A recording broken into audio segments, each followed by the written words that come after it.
nature of this program, listener discretion is advised. To try and describe how much Justin Liger means not only to wrestling but to me makes me nervous because, I hold an enormous amount of respect for this man. One of the most prolific aerial wrestlers of all time. Look at Jushin Thunder Liger. Tell me that ain't intimidating. When I arrived at the dojo in Japan, Justin Liger was made my direct coach, and I owe a huge amount of gratitude to Justin Liger. One of the most spectacular competitors in the history of the game, Jushin Thunder Liger. He's timeless. He's redefined and revolutionized this industry decade after decade after decade, and it's inspiring. Suplex City, bitch.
Welcome and thank you for downloading episode 37 of Suplex City Limits for December 13th, 2015. As always, I am Jim Vicious, along with the Nate Dogg to my Warren G. Regulator! Rando Commando coming at you. And a guest this week, comedian Marlin Wells. How are you, sir? Good, man. How y'all doing? Doing good. Fantastic. Getting fucked up on a Friday night, doing a podcast? Shit. Yes, sir. I have all of these beers and nowhere to be. And WWE pissed me off this week. Oh, did it ever? Yep. Yeah. Boy, Raw was great. I better go to the liquor store. You pause it midway so you can go to the liquor store. Oh, fuck. That's what Yeah, and even the Hulu 90-minute version is like, nope, gonna need a beer break. Yep. So, yeah, on tonight's show, we'll talk about how terrible Raw was. We review TLC 2009, the first TLC. The first of this terrible pay-per-view. The first of the pay-per-view I could be least excited about since I came back to wrestling. Woof. Yeah, and that's saying something. We'll take a look at some Money in the Bank in between all of that. We had what else? What about fucking Fastlane, dude? Oh yeah. Oh yeah. That's just like made up new one shit. Yeah. We're looking at TLC 2015. What else we got? NXT TakeOver London, Lucha Underground, Ring of Honor, all kinds of shit. So, Suplex City Limits podcast is available for listening on iTunes, Podbean, Stitcher, all kinds of websites. Check it out. Follow us on Twitter at Suplex City Limit. On Facebook, facebook.com/Suplex City Limits. If you'd like to donate to the show, check us out. I'm on our Patreon. Just give us $1, man. Give me $1, baby. Got that $3.50? Ain't that hamburger money. That butt plug money. Patreon.com/Suplex City Limits. Also, check out our friends, New Blood Rising podcast, the Federation podcast. They'll be coming up this week. Next week is the Federation Suplex City Limits Super Show. And the week after that, we got Critical Bill from the New Blood Rising, the second of the 3 New Blood guys to come over and do the show. So Nice. closing out 2015 and see what we'll come up with in January. So let's talk some wrestling. Will's getting fucked up. Yeah. Yeah! It's like, what a great close to the week, man. Right? So you guys want to talk about some news? What's in the news this week? Bring it. Bring it. It's like We need a little news segment, yeah, right? we do, yeah, like a little Suplex typewriter. City Yep. Limits. Like a News. typewriter going in the background or something. Somebody hook us up out there. Something that the kids will get, you know? Yeah, Yeah, typewriters. typewriters. You're old enough to know that typewriters were bullshit even when we were kids. Oh, yeah. I remember typing shit on typewriters, though, man. I had a Oh, word shit. processor. I'm not sure what that was.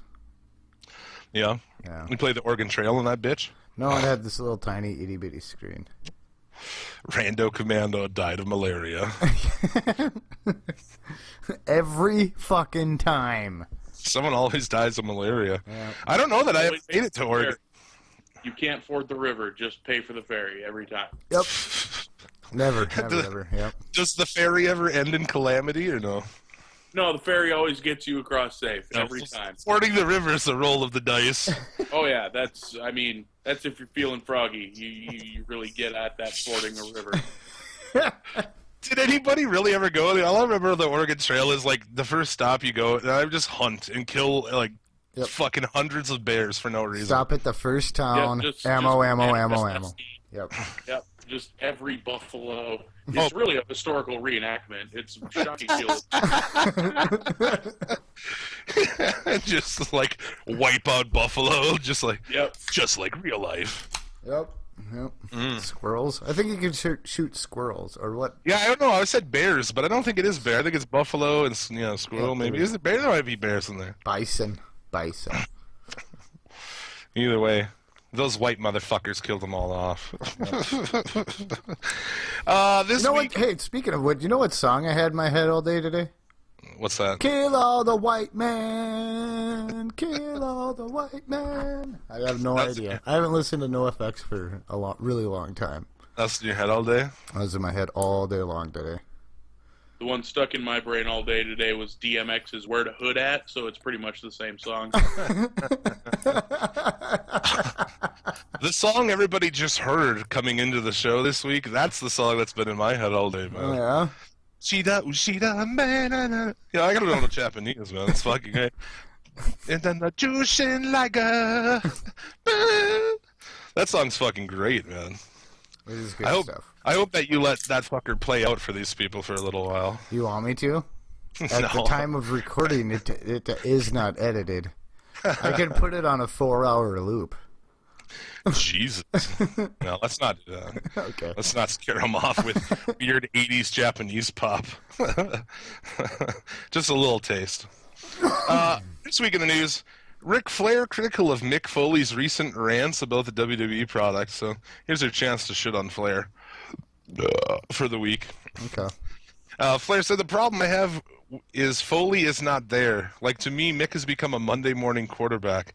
He's only observing what he's watching on TV, you know what I mean? And I don't think it's fair to the company to be ostracized or scrutinized by somebody that's not there.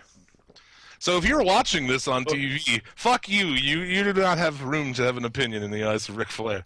I was about to say, like, if you're watching wrestling on television, you don't get to comment on the quality of wrestling. So it's been a fun show, guys. All right. We gotta go. Thanks for having me. Yep. Yeah. Every show will now be 10 minutes long. From I here on out. I don't completely disagree with his kind of, like, Mick is absolutely that. Like, I've met him, he's a nice guy, but, like, he's very much Tuesday morning quarterback every fucking week. Well, yeah, but that's what you get to be. I mean, that's how it goes, man. Like to That's say, true. like, I guess shit, that's what we're doing. So if we can do it, who are we to say that Mick Foley can't? right. Right. Oh. And like we said last week, they actually hired his son Dewey to be a writer, I guess. I don't know what the fuck that's about, but Strange. Yeah, I'm sick of Mick Foley's. I know what he writes. You guys know what he writes?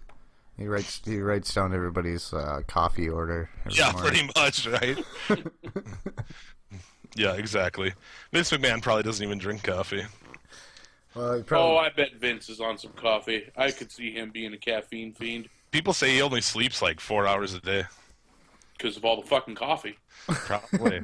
Well, I was thinking the Coke and steroids and shit, but Coke, yeah. steroids, and coffee. Man. Cock. Cock. Because on this show, the brass ring he wants you to reach for is a brass cock ring. Yeah, and he's got a I just like, I don't know, Flair, man, that guy is gone. Foley too, though. Sometimes, I mean, it's like one week we're like, yeah, Mick Foley, and the next week we're like, fuck you, Mick Foley. So right. It all depends. I'm sick of his kids, though. I'm sick of his kids being involved with wrestling and shit. His daughter, like, what a loose connection to wrestling that is. No pun intended. Seriously, though. She pops up on these WWE countdown shows and shit, and it's like, what do your dad wrestled, dude? Like, and you're hot, and a bunch of people seem to have a boner for you. Like, I don't know, because I don't know if they want to fuck her, if they want to fuck Mick, what the deal is, but it's both. It's a vicarious thing. It is, right? I mean, I assume.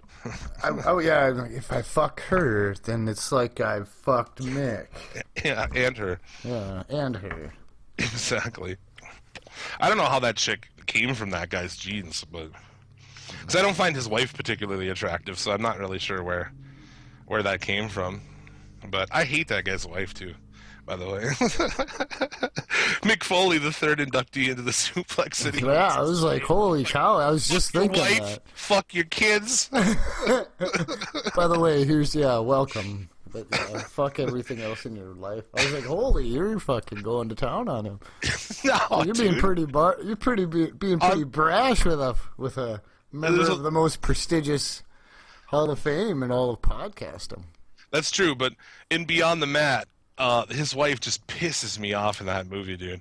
How she brings the kids to the event, and she is what instigates them being very sad. You remember that scene, right? Well, yeah, because and the kids are crying and shit. She's feeding it so fucking hard, and it's like, dude, if you weren't feeding it, they would be fine. You know what I'm saying? Well, that shit just pissed me off about her, and it's like, and it kind of hits home too, where like I see women marry dudes, and then they try to make them not that dude anymore. You know, they're like being in bands and shit. I'll see like they try to get guys to stop playing music, and it's like, you could have just married a guy who didn't play music. Like, why are you gonna? I'm gonna marry a guy who does this, and then I'm gonna try to get him to stop it. I don't know. Fuck that. I'm salty tonight, man. I'm salty. I was about to say, goddamn. Yeah, I've been salty all week too, though. That's fair though. You guys are full of vinegar on a Friday. Yeah.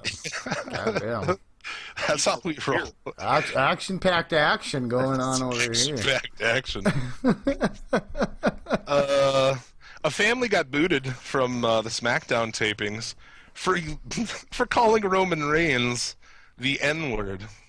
I hate saying N-word. These redneck pieces of shit were calling Roman Reigns a nigger.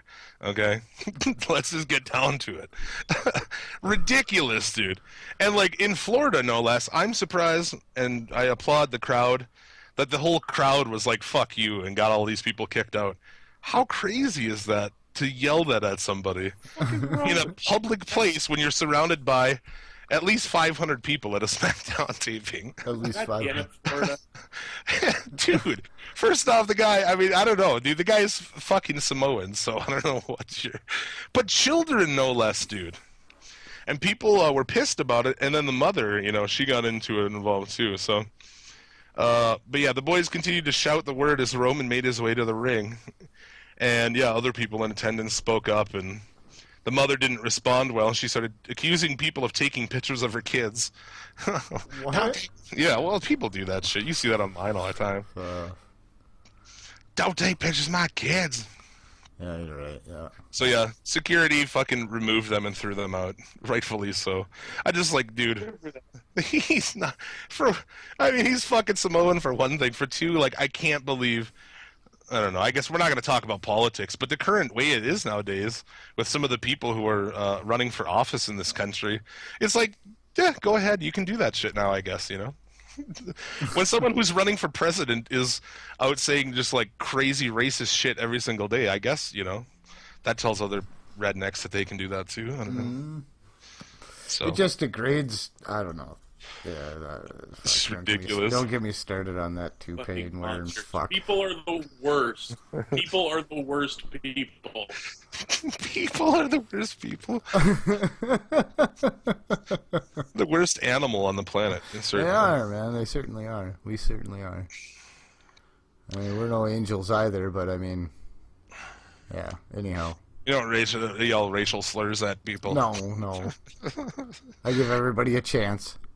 I mean, somewhere somebody was like, "That's heat right there." You could have done that back in the day. Oh yeah, you could have. They'd have been like, "This is heat," I bet those guys got called that shit, man. Oh, all the time, I'm sure. If you were like, if you were like fucking Coco Beware working in the early the 80s, or not even him necessarily. Let's go back to like maybe what's that fucking? I can't even think. My brain isn't working properly today. Tony Atlas or something working in this down south. He probably got a bunch of that shit. Oh, I'm sure. Oh yeah. Death threats. Yeah. That's crazy. Florida, stay classy. That's it. Jim Ross this week. Just a little thing from him. I just wanted to comment on the fact that he thinks they need to go back to enhancement matches. Enhancement matches. Oh yeah. Do you get that from old guys every once in a while where they're like, need to go back to having enhancement match, squash matches against nobodies? When NXT does that shit, it sucks. Dude. Oh yeah. Yeah, and I'm not sure if it's because it actually sucks or it's because it's such an old fucking dated thing that it's just so out of place. Yeah, dude, you've given us already. We've had like world title matches and shit on the pay-per-views and stuff. I mean, like, so if Nitro didn't start doing that shit, that's how WWE probably would still be. I still believe that. If it wasn't for Nitro, Raw would still be like fucking pig farmers and garbage men and shit. Because the only reason they changed is because they had to. It's like where they're at right now, where they're going to prove they're right until there's nobody left watching this show. That's what's going to happen, dude. Yeah. They're too fucking stubborn, and they're just going to keep doing what they want to do until nobody's left, man. The ratings, again, this week were an all-time low. Let's get into that. Back down, down to record lows again. So a 2.15 is what you got. Ouch. Broke the previous low of 2.16 November 23rd. So this is a theme. Records are made to be broken. It will be the fucking show after this god-awful pay-per-view we're about to watch. I'm glad people are tuning out, and I mean, I hate to say it, but, I don't want any wrestling promotion to go out of business, except for maybe TNA. No, really, but God damn, you have to punish. The only way they're gonna do anything is if you fucking stop watching Raw and shit. Like I said, I'm not gonna cancel my network. I watch way too much. Like, especially now that they added a bunch of like old Mid-South and Smoky Mountain. You see that they added a bunch of AWA on there now. Mm-hmm. Awesome. I watched the formation of the Midnight Rockers and AWA on there the other day. Like, fuck, this is awesome. So I'll keep paying for that, but I will keep also stealing Raw so they don't get a rating from me. I can't leave the WWE network. How am I going to watch Nitro anymore? Yeah, exactly. Mm-hmm. And they just added some more Nitro on there, so. Some old, is it all oh Jesus, I'm having a fucking brain fart here. All the Monday Night Wars stuff? Yeah, they added a bunch more from like 97 on there, I think. Nice, okay. I haven't looked back at that shit yet, though. Yeah, it's pretty cool, man. Hopefully they keep adding. I hope they have the Death Days of Nitro in there, too. Because the Death Days of WCW just fucking interest the shit out of me. How it went so fucking sideways. So yeah. It went so bad. So wrong, so quick. Yeah. I still like that shit, though, honestly. Our friends at the New Blood Rising podcast, they covered the whole Death Days. They went through all the pay-per-views of the Death Days, and I watched some of them. I enjoy it, dude. Every match has a crazy stipulation. It's so absurd, dude, that it's just like, I don't know, it's fun, even though it's dumb. And at least you're having fun. That's the thing. Is like Raw's not even a fun show to No, watch. oh god. Oh. Nor has it been in a long, long time. It's just not fun. And to say, like, we're not in the wrestling business, we're in the entertainment business. Entertain somebody. Dude, the crowd on Monday, holy fuck. That was like the deadest crowd I've seen on Raw. And that's fucking saying something. Oh man, Raw was like interesting for a second. Just for a second. I thought that opening match was absurd, but... let's not get in the fucking opening match. All right, we'll get to that later. Fuck that shit. Dynamite Kid suffered a stroke this week. Oh Uh, no. That's as shocking as Scott Weiland. Did you like my post on that? Yeah. No hate from anybody. I was surprised. I don't know. I caught a little bit from a buddy, but I don't know, man. I kind of, don't get me wrong. Great artist, had some good tunes out there and shit, but yeah, somebody who's got the ability and the resources, like endless resources to kick that problem or kick that sort of thing. I know addiction's a bitch. I've never really been addicted to much of anything besides cigarettes. Pussy. Yeah. but I don't know. I guess yeah. I don't know. I posted bright and early that morning when I woke up. I'm surprised by the death of Scott Weiland. It seems like just yesterday he was overdosing on heroin every day. But yeah, I don't know. But yeah, it's like it goes back to like Whitney Houston. Everybody was so sad about Whitney Houston. It's like fuck that. She had resources to take care of that problem. And why is it? Someone brought that up to me the other day. They're like, Whitney Houston comes up on like every. You guys talk shit on Whitney Houston like every episode. If you're gonna fucking do blow all night in a bathtub, you better take a snorkel with you. Jesus. Glorious. Hang on, let me write that down. Oh, shit. That's why you came on here, isn't it? Steal our prime material. No, not the material. I just need your hot blow-doing tips. That's all. I don't want to drown while I'm trying to fucking get a fat line of Charlie up my face later. Yeah, man. Bathtub's a dangerous place to fucking party, man. Yeah, so, yeah. Get out of the tub. Yep. That's absurd. Triple H says WWE is working on creative issues. Oh, really? Since when? This week he said this. He took part in a conference call to promote next week's TakeOver London event. And said that we have to just become more disciplined and more creative with how we do things and how we operate shows. We've had some unfortunate situations with injuries and everything else. Oh, yeah. It's on us to be more creative and to come up with a better format, a better show. We hear people's frustrations and in a lot of ways feel the same way. This basically just says, like, I'm trying to fix shit, but this crazy motherfucker won't let me. Yeah, basically. But, I mean, I don't think he's the savior either. People are like, he's going to save it. And it's like, he'll make it moderately better, but he's no fucking genius either. Hopefully watchable. Yeah, but he's no genius. He's no. Come on, guys. Let's face it. He's no Vince Russo. Yeah, it's fixing it and trying to fix it is what it is. How we fix it, we're not 100% sure yet. Tune in to Suplex City Limits every week. Triple H. But we'll get there. Trust me. So there you go. I see. You gotta. Yeah, there is a lot of injuries too. I mean, their biggest heel's out for a really long time. They got injuries up the fucking ass. Yeah. Well, that doesn't matter, man. I know. Best roster in fucking all of wrestling. Yeah. Well, debatable, I guess. Debatable. Yeah. You got a lot of fucking toys on the shelf that you can fucking do shit with. Do something with, yeah. And like you said, it's like if they only had a developmental company where they trained guys to be prepared to come up to the main card if they need them in times of injury. Oh, yeah. Something to think about. Huh? Yeah, it is something to think about. Brought up nobody. They brought up fucking nobody this whole time. Well, they brought up Tyler Breeze, dude. Oh, yeah. Yeah, good shit, huh? Mm-hmm. Fuck. I don't know what they're doing. I hope with NXT TakeOver. I mean, why would you not be moving Balor up there? I don't understand it. He should drop the belt to Samoa Joe so that they can put him up on the main, because they need him up there. They need somebody. Yeah, they're gonna need somebody up there for the next 6 to 9 months here, I think. And as although we've said this whole time that everyone thinks he's such a surefire, like, oh, he's gonna get up there and he's gonna set the world on fire. I don't know, man. Finn Balor like is great in the ring, but other than that, I mean, they need to take Apollo Crews with them though too. I still say that, guys. Like, if they do it right, him or Zayn are like the next fucking. Yeah, they got Zayn down there too, and Zayn's already came on Raw. Then he hurt himself. Yeah, he's coming back. Good.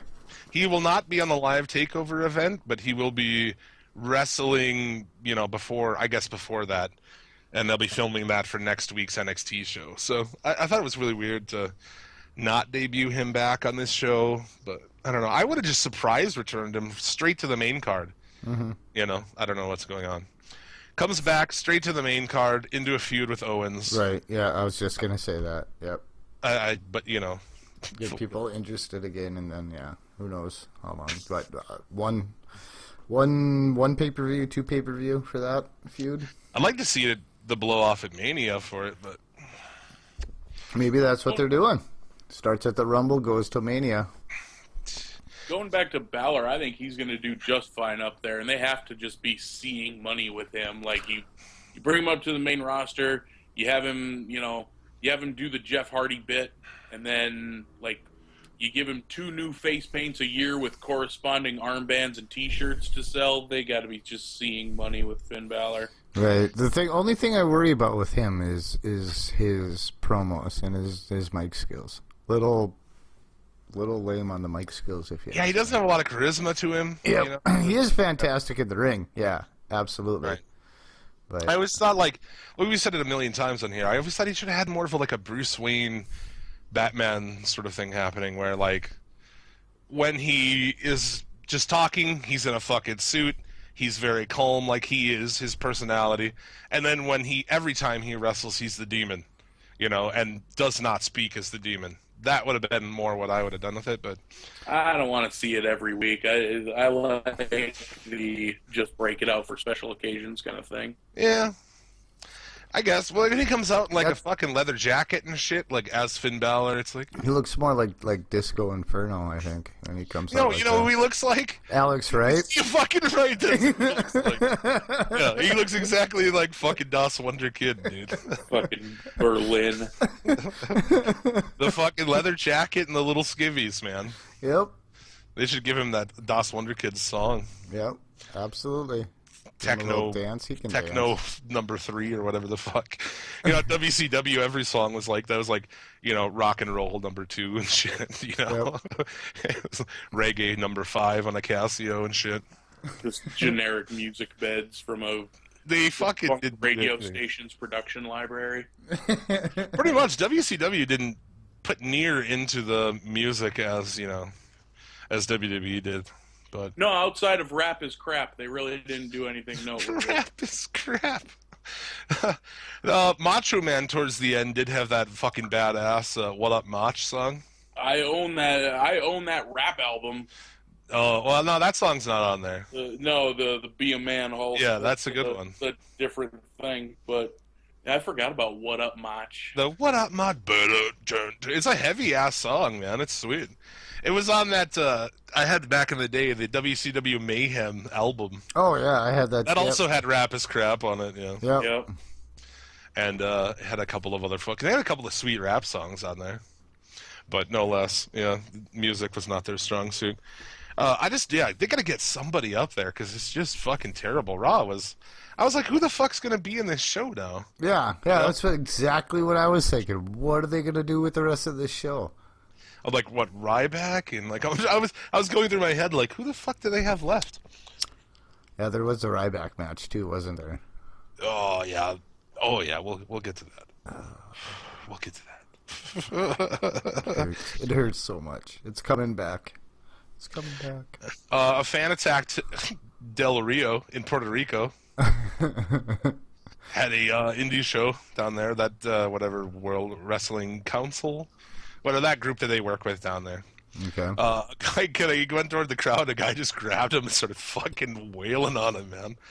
And he got the better of the guy, held him for security and whatever. But Well, he's like That's 4 times the pretty size, probably. Puerto Rico's fucking crazy, man. Yeah. You know. Like he didn't get stabbed. Yeah, if you don't get stabbed in the fucking locker room, bleed out, or you're gonna get stabbed by the fucking crowd. Those people are crazy. Was it? Call him a racial slur that we know of. Yeah. Well, Maybe. I suppose I don't know. Do Puerto Ricans not like Mexicans? I don't know. Is there some animosity there? I don't know. I don't know. Nobody likes anybody. Are you kidding? Well, that's true. And really, nobody likes fucking Del Rio. It was obviously Mirko Krokop looking to finish the job. That is still my favorite thing Alberto Del Rio has ever done, was that time when he decided he should be an MMA fighter and Mirko Krokop kicked his head off his body. Oh my god. My favorite thing in the world. Yeah, we are fans of Mirko Krokop on this show. Yep. Oh man, just head kick for days. Don't you feel like, this is something I've said too, then do you feel like UFC really fucked up with Mirko Krokop when they brought him in? So they bring him in and put him against like top tier heavyweight guys. And that's just like, to me, that's not the way to go. You bring in Mirko, you bring a guy who sucks at defending fucking head kicks. You put him in there, you let Mirko kick his head off in 2 minutes, and everybody's happy at the end, right? Yeah. Well, it wasn't just Krokop either. You had, like, you could count the amount of Pride guys that came over after they got bought up and were successful on, like, one fucking hand. And, like, so many dudes just couldn't adjust for whatever reason. Well, like Vanderlei Silva and Rampage Jackson, beginning and end a fucking list, and Shogun Hua to a certain extent. That's good. They couldn't take their vitamins, brother. They couldn't take the same vitamins they were able to take in Japan. I feel like that's a chunk of why the Pride guys were a failure. Because in Japan, you can put whatever the fuck you want in your body and fight a guy. Not the case. And frankly, the rule differences were pretty fucking astounding. I would imagine that would be a hard thing to adjust to, but... Yeah.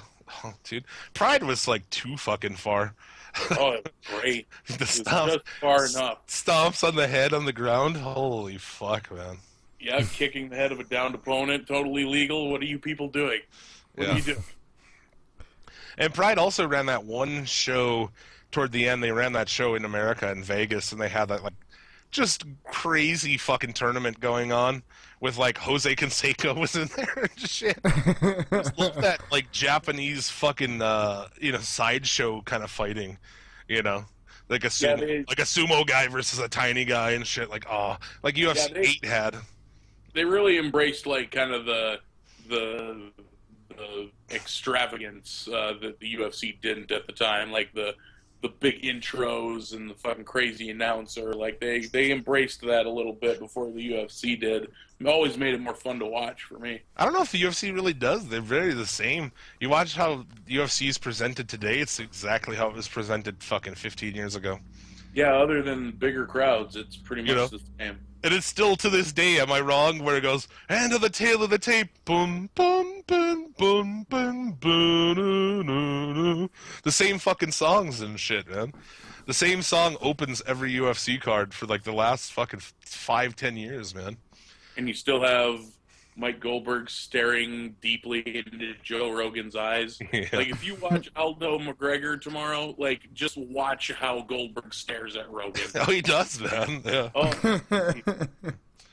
And they still use that song, too, and they start the show, the boom, at Joe Purses. Yeah, I believe so. The same thing. It's like, that's why UFC as a whole to me is boring these days. It's not as good. I mean, obviously there's still, like, fights that are worth watching, but it's not like a order the fucking pay-per-view every month anymore kind of thing.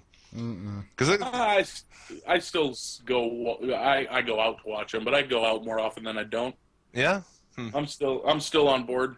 I peaked on that, for a while, where we used to be really into it, and then I thought it fell off. We got just a lot too many pay-per-views in a row where it ended, and we were like, ooh, that sucked. Like, you're kind of pissed about how much money you spent, like, fuck. Yeah. You're not getting that back. See, out here, every fucking bar shows the pay-per-views, and they're all packed. Like, this town loves that shit. So they do that shit here, too, yeah. You're never at a loss for a place to go watch it. I don't know. It seems like a good place to go and get punched by a fucking drunk asshole. Oh, that's the best. Like, 'cause the people who show up to those places, like show up to a bar to watch UFC, it's like half of the bar is UFC fans who know the UFC, and then the other half are drunk football fans who just want to talk about it like they know it, and it's the most frustrating thing in the fucking world. That's why, like, when I watch the Super Bowl, I watch the Super Bowl alone at home because I can't watch it with fucking people who don't watch football. Fuck you. If you just want to hang out and eat snacks, go home and eat snacks, motherfucker. I'm trying to watch a football game. My favorite thing back when it's not around anymore, but there used to be a Hooters. Oh, cut out a little. That was my favorite way to watch WWE pay-per-views because no one who doesn't like wrestling is going to be in a bar full of wrestling fans watching wrestling. That sounds like torture. I never went to a bar to watch wrestling, but... God, just fucking... Because you would get just pops and boos and people yelling shit and hugging each other. It's fucking beautiful. Yeah, not anymore. What do you think it's like now? No clue. Like I said, we don't have a place, like a public spot anymore that shows them. But Like a fucking funeral, probably. everyone's just sitting around like, yeah. Very somber. Like my house when I watch fucking current WWE events, I'm just like tweeting and shit, like eating chips, like look up, like still John Cena, fuck off. Live tweeting jokes. Mm-hmm. Pretty much, yeah. You can always check us out at Suplex City Limit. Mostly me shitting on NXT every week, and not really shitting on, not all shitting, but a lot of shitting happens. We were talking about Alberto Del Rio, and he blames AAA for not returning to drop the title, so we didn't need that to know. Like, this dude really is a cunt, like, as a person, where he'll do shit like get booked for a promotion and then afterward demand more money. After they've advertised him, demand more money and demand like first-class airfare, even though he agreed on less than that and shit. So that's kind of shitty. That's not the truth, actually. Everybody in AAA says WWE wouldn't let him. You guys want to talk? You guys want to hear this Jake the Snake thing or what? Yeah. Yes.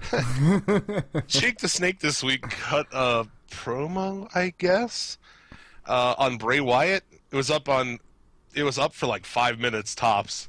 But of course, in that 5 minutes, somebody already got it and fucking it will live for. I love that nowadays. You can't do anything. You can take a tweet and delete it like a minute later. Someone has it already. So to set it up for you, Jake the Snake laying in bed, and he starts off with an oxygen mask on. He appears to be naked. He may have some pants on under there, but I don't know how well you'll be able to understand this old fucker. But Say all that again, slower and sexier. What's that? I said say that all again, slower and sexier. Jake Roberts, he was laying in bed shirtless. Cuts a promo on Bray Wyatt. He's all quiet over there. Keep going, don't stop. Don't stop, I'm almost there. Don't worry about it. This isn't for you. This is for the Snake Man.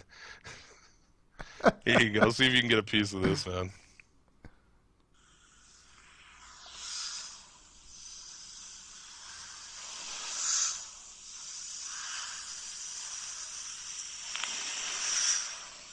Laying in bed, dude.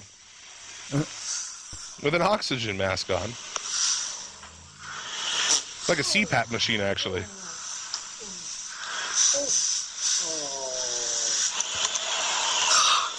it Bray, baby? It is. Oh, thanks for waking me up. Yeah, I got for us tonight. It's a garlic-flavored condom. I was going to wear this for you, but instead I'm going all the way and give you your favorite, a gum job. Get it from me, baby. Bring it home. Merry Syphilis, happy gonorrhea. Merry Syphilis, happy gonorrhea, dude. What the fuck was that? He's been... Oh, yeah, dude.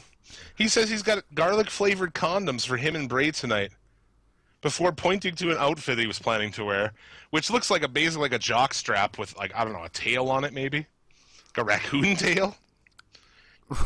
And then he says, he's going to go all the way for him. And then he pops his fucking dentures out and says he's going to give him a gum job.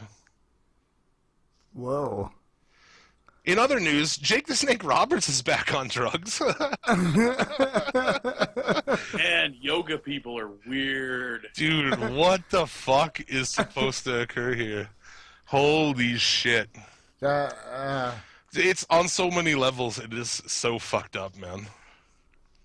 I don't even understand.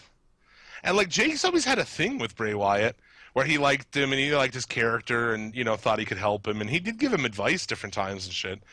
But, yeah, I don't know what that's about. Where's the idea? And someone filmed it for him. Because it starts, like, on a picture of, like, somebody in a sheet mask, and then pans down to him in bed. And it's like he's waking up. So, I don't know who the fuck filmed it for him and put it online and shit. Oh, it's got to be Hall, right? Oh, God. I don't know, dude.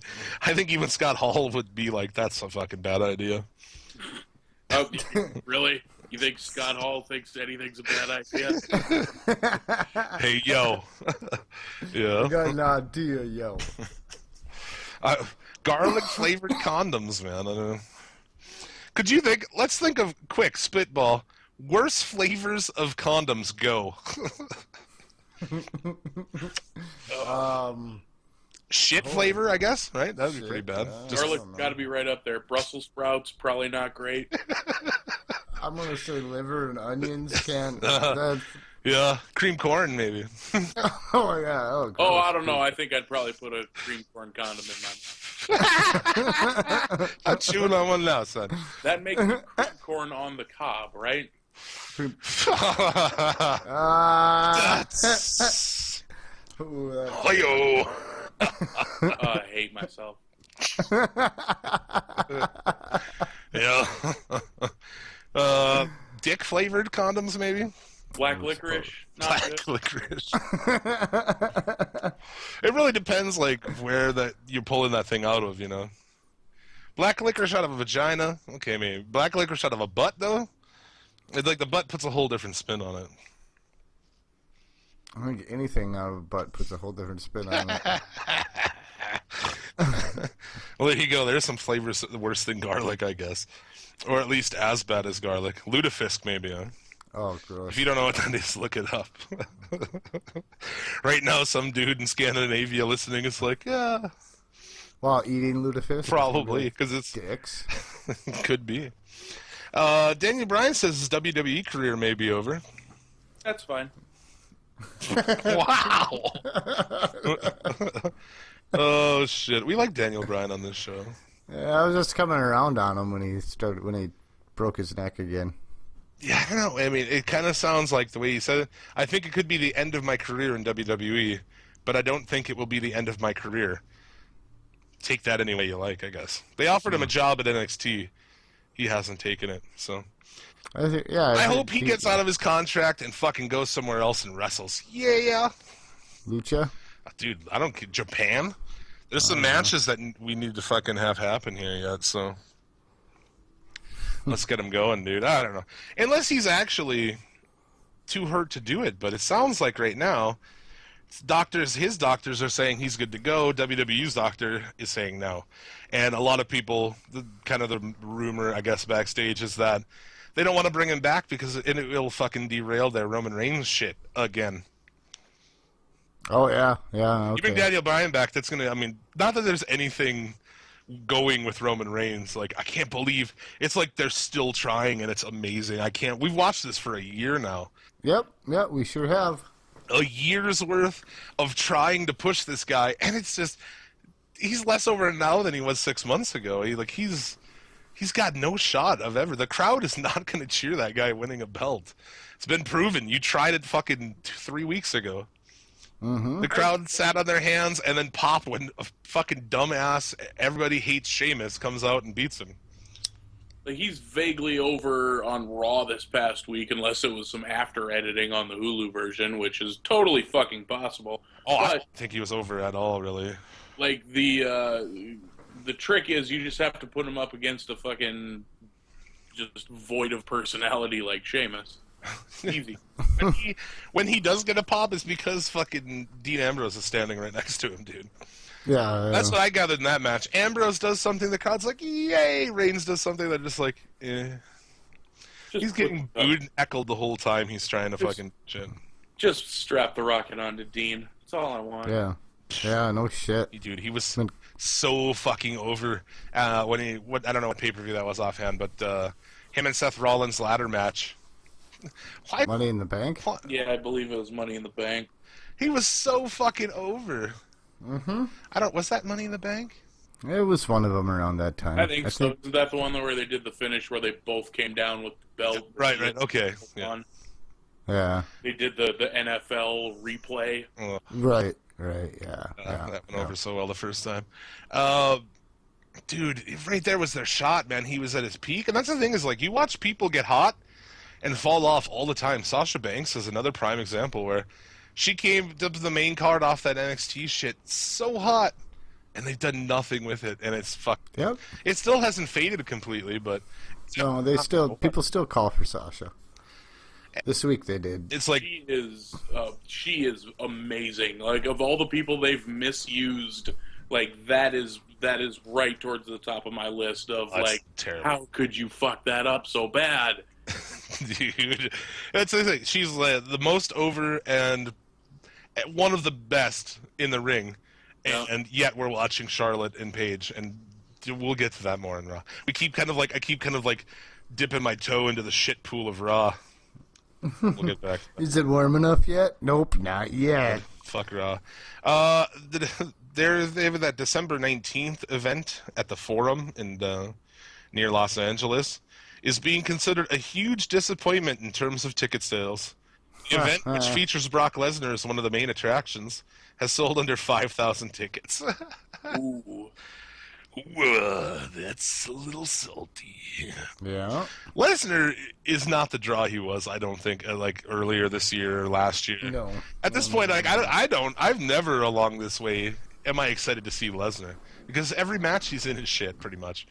You know, like, he goes out and does the same suplex 19 times, and it's like, that's supposed to be something. I don't know what that's not entertaining, you know? Oh, I love Lesnar. I think he's a fucking great presence, and I love to watch him in the ring. I genuinely do. And I think that if you put him on Raw 2 weeks in a row, he's white hot again.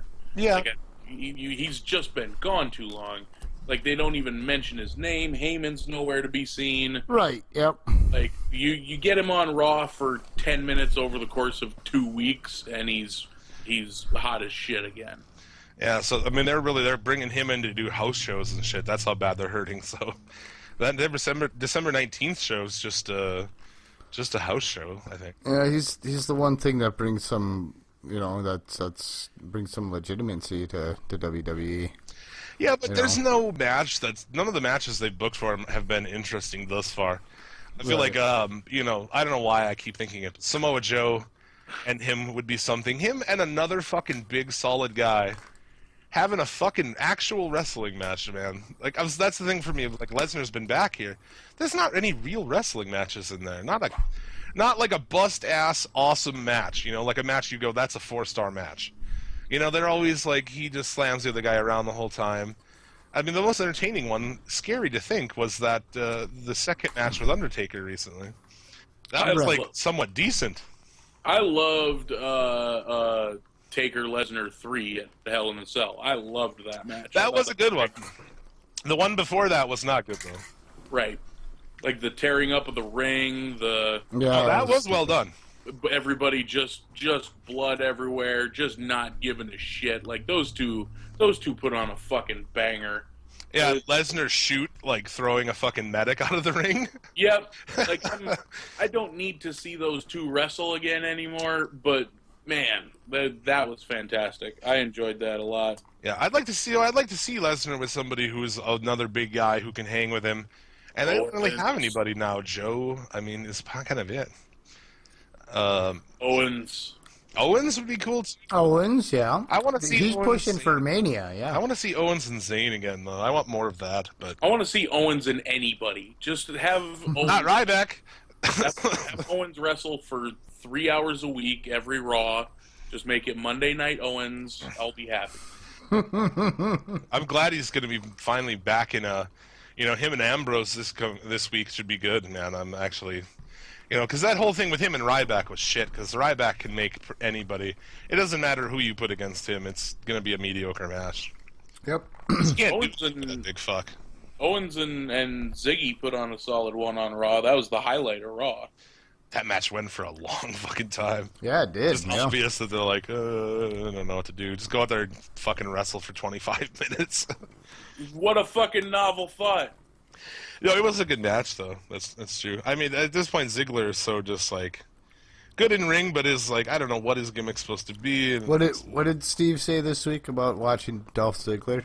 Something about watching what the fuck was it? Watching a wet noodle or something. A wet noodle fall off the wall or crawl down the wall or something like that. I'm telling you, man, he's doing this whole, like, fucking Motley Crue look that he's rocking.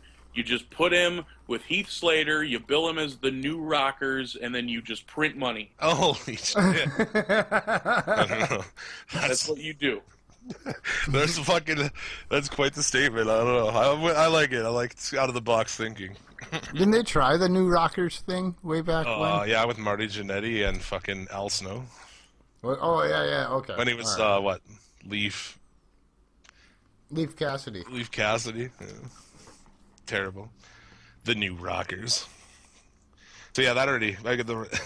But hang on, but it's new like NU with an umlaut, like new metal. Say they come out to like a new metal song or what? They just come out to a Disturbed song, a different one every week. Oh God. God. And Disturbed sounds like all their songs are written for professional wrestling anyway, for like WWE. Hey, they did Austin's during that stretch. Yeah, they did. Yeah. I don't know how much of a fan I was of that. Not at all, actually. I'm not a fan of that band. No, it was horrible. And then they bastardized the Genesis song, and I was like, dude, this is just not happening. Oh, and what did they just cover? Their new song is a cover. Sound of Silence by Simon and Garfunkel. Yep. And it's as bad as you think it is. Dude, why would you even, like, try to cover a Simon and Garfunkel song? Oh, man, it's worth listening to one time just to really drive home your hatred of Disturbed. Let's talk about that for a second. You remember in the craze of new metal, every single band had a cover of a fucking song on their album. You know that? You remember that shit? Mm-hmm. Where it was every fucking band. It was Fear Factory when they went new metal. Fuck you guys for going new metal anyway. They did Cars, and yeah. Our Man 5000 did Let the Good Times Roll. Yeah. And Nonpoint did In the Air Tonight. Yeah. And, dude, Spineshank pushed it really far by doing My Guitar Gently Weeps. Man, I haven't heard anyone mention the name of Spineshank in so long. I'm actually going to go on record and say, actually, the first two Spineshank albums are fucking, I dig those, I don't care. Yep. Beginning of the End is a great fucking song. Strictly Diesel and, what's the first one? I don't know what the second one offhand. I had it, but I lost it because smoke. You could go all day, man. What band did Spin Me Round? Fucking Dope or something? That was Orgy. Orgy did Blue Monday. Oh, yeah, okay. Someone did that fucking Spin Me Right Round fucking song, too. That was, I think what did you say? It is Dope, yeah. The Dope, yeah, okay. All right. See, that's my point. That's my point. I rest my case with all of those, and there's way more than that, dude.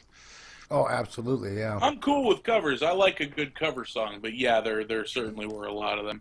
And like, man, as soon as you just get a whole bunch of whiskey in you and listen to Disturbed cover Simon and Garfunkel, it's worth it one time just to really grind your teeth at something. Like, yeah, put all your valuables away someplace safe. Yeah, like spend a couple hours on a podcast talking about what you hate about wrestling, and then listen to that song and really know what hate is. On the topic of Power Man 5000, a friend of mine is actually in that band these days, and he's like, I fucking bothered him ad nauseum about fucking. I'm like, dude, just do the first record, do a tour. And play Mega Kung Fu Radio. Mega Kung Fu Radio. That was the best fucking album. Because they don't do any songs off that album. And I'm like, that's bullshit. And fucking From Outer Space and shit. Dude, go back and play that album, because that album is awesome. Most people don't even know it, too. They think of that band and they think that's the stupid two-chord shit that they did in the 90s. The late 90s. Yeah, the second album when they found out that they were from space or whatever. Yes, yeah. dude. Worlds Collide? Yeah, Tonight the Stars Revolt. Dude, two That's notes. the album, yep. Fuck. And that first album was all funk and metal and just badass. It was a perfect mixture of funk and metal. Yeah, it was probably the best of them. Yep. Out on your feet, standing eight. Yeah. Out on your feet, standing eight. Yeah, it was good, dude. Yeah, that was a good fucking album. Goddamn, even Superman shot himself. Yeah. 20 miles in Texas. We need the ability to just play some Power Man. We'll just start listening to Power Man and talking about how cool that album is and stuff. Maybe I'll throw a Power Man in at the end of this episode. There it is. There you go. It is. We've got our closer. Yep. The show's organic. It grows as it develops. So yeah, anyway, 5,000 tickets to the Forum with Brock Lesnar on the card.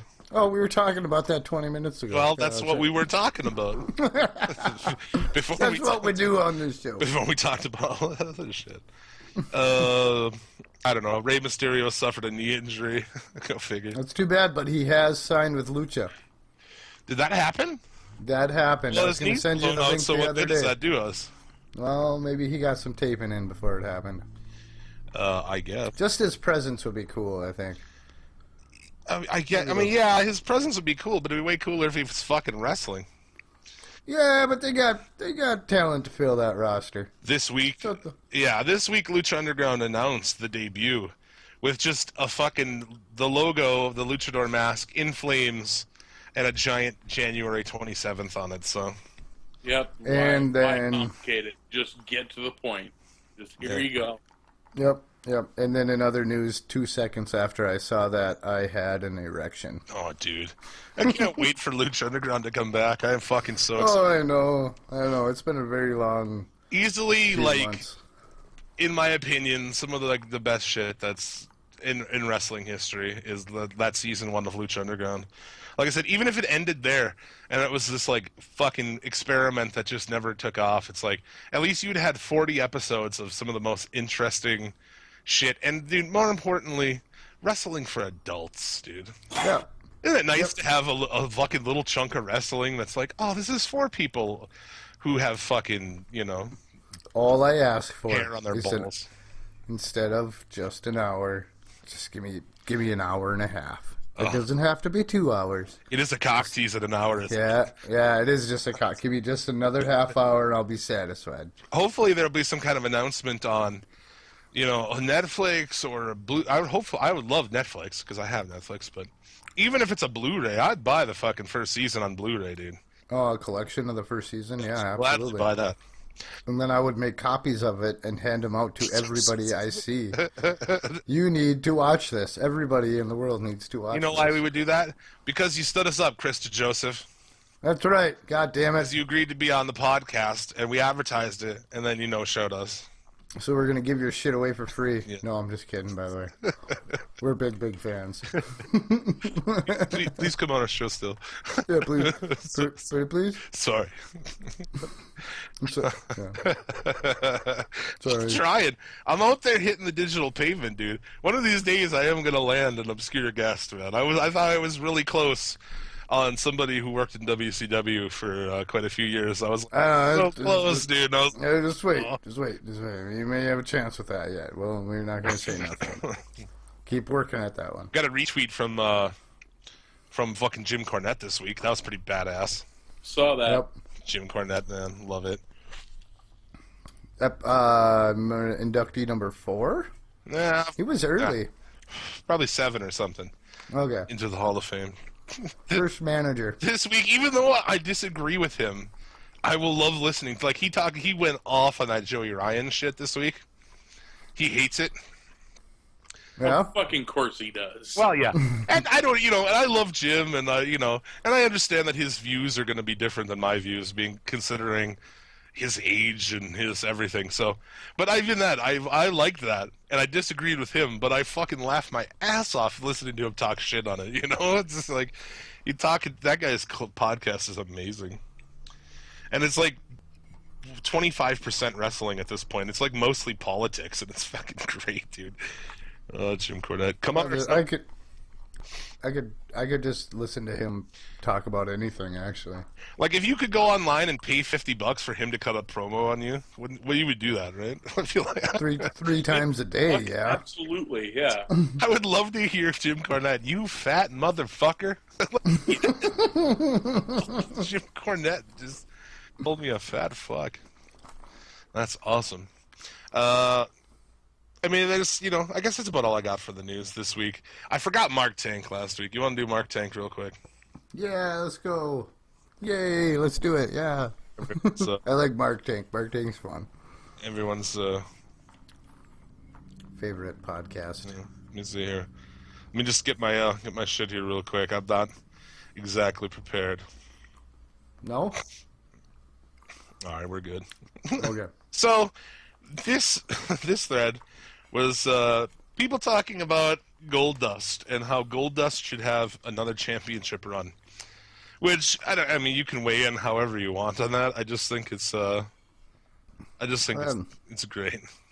So yeah, I don't necessarily think he should have another title run.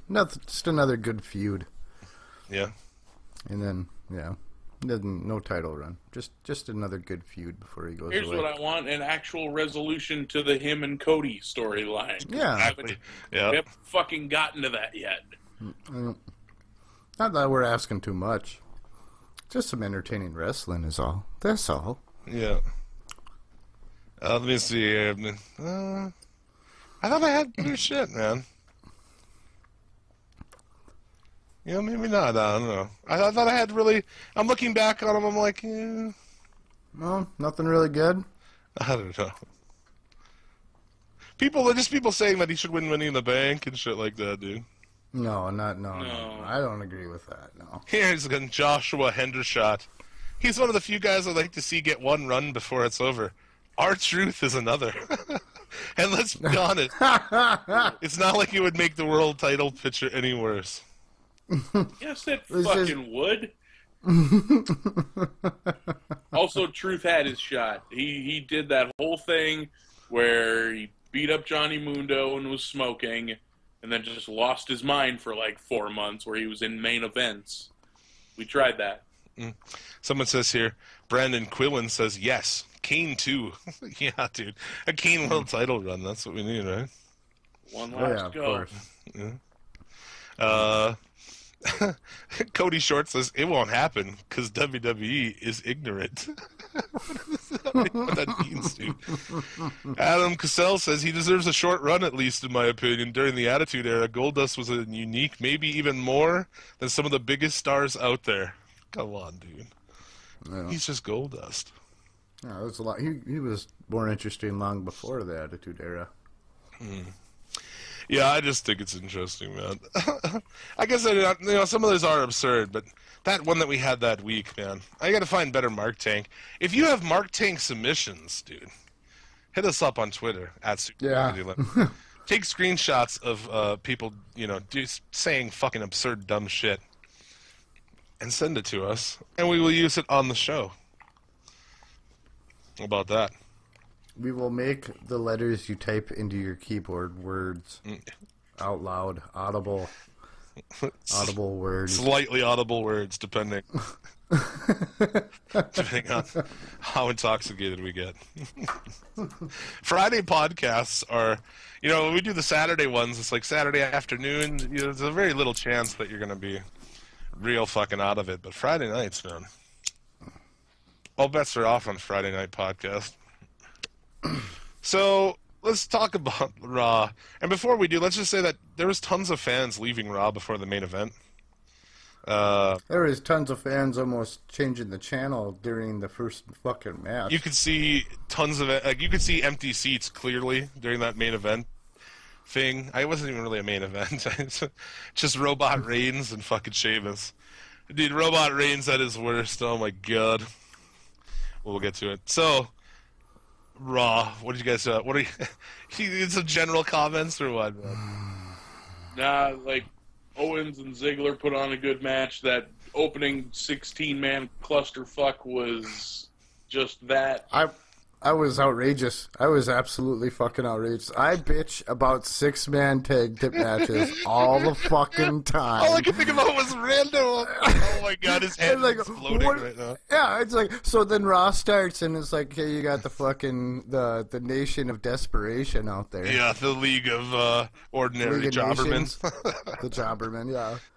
And then it gets interesting for a second when the Wyatts come out. I'm like, what the? Are we getting a Wyatt title push here? Yeah. Nope. Rando likes fucking 6-man tag matches so much. What are we going to do for him right off the bat this week?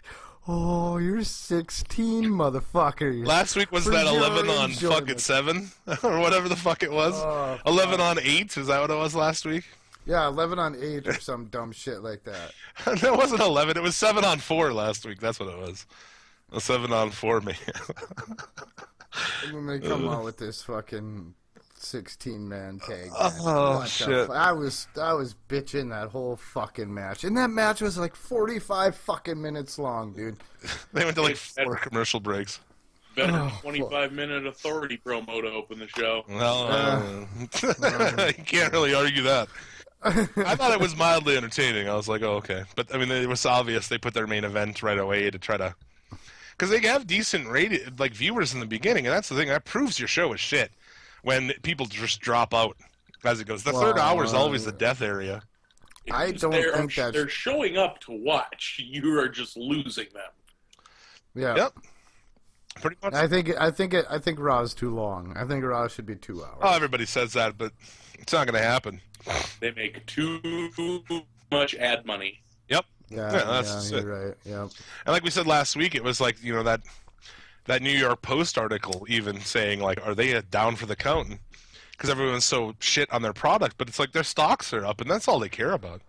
Right now, they're making more money than they've ever made, so to them, shit's good. They don't give a fuck. Mm-hmm. And wrestling comes and goes. It's fine.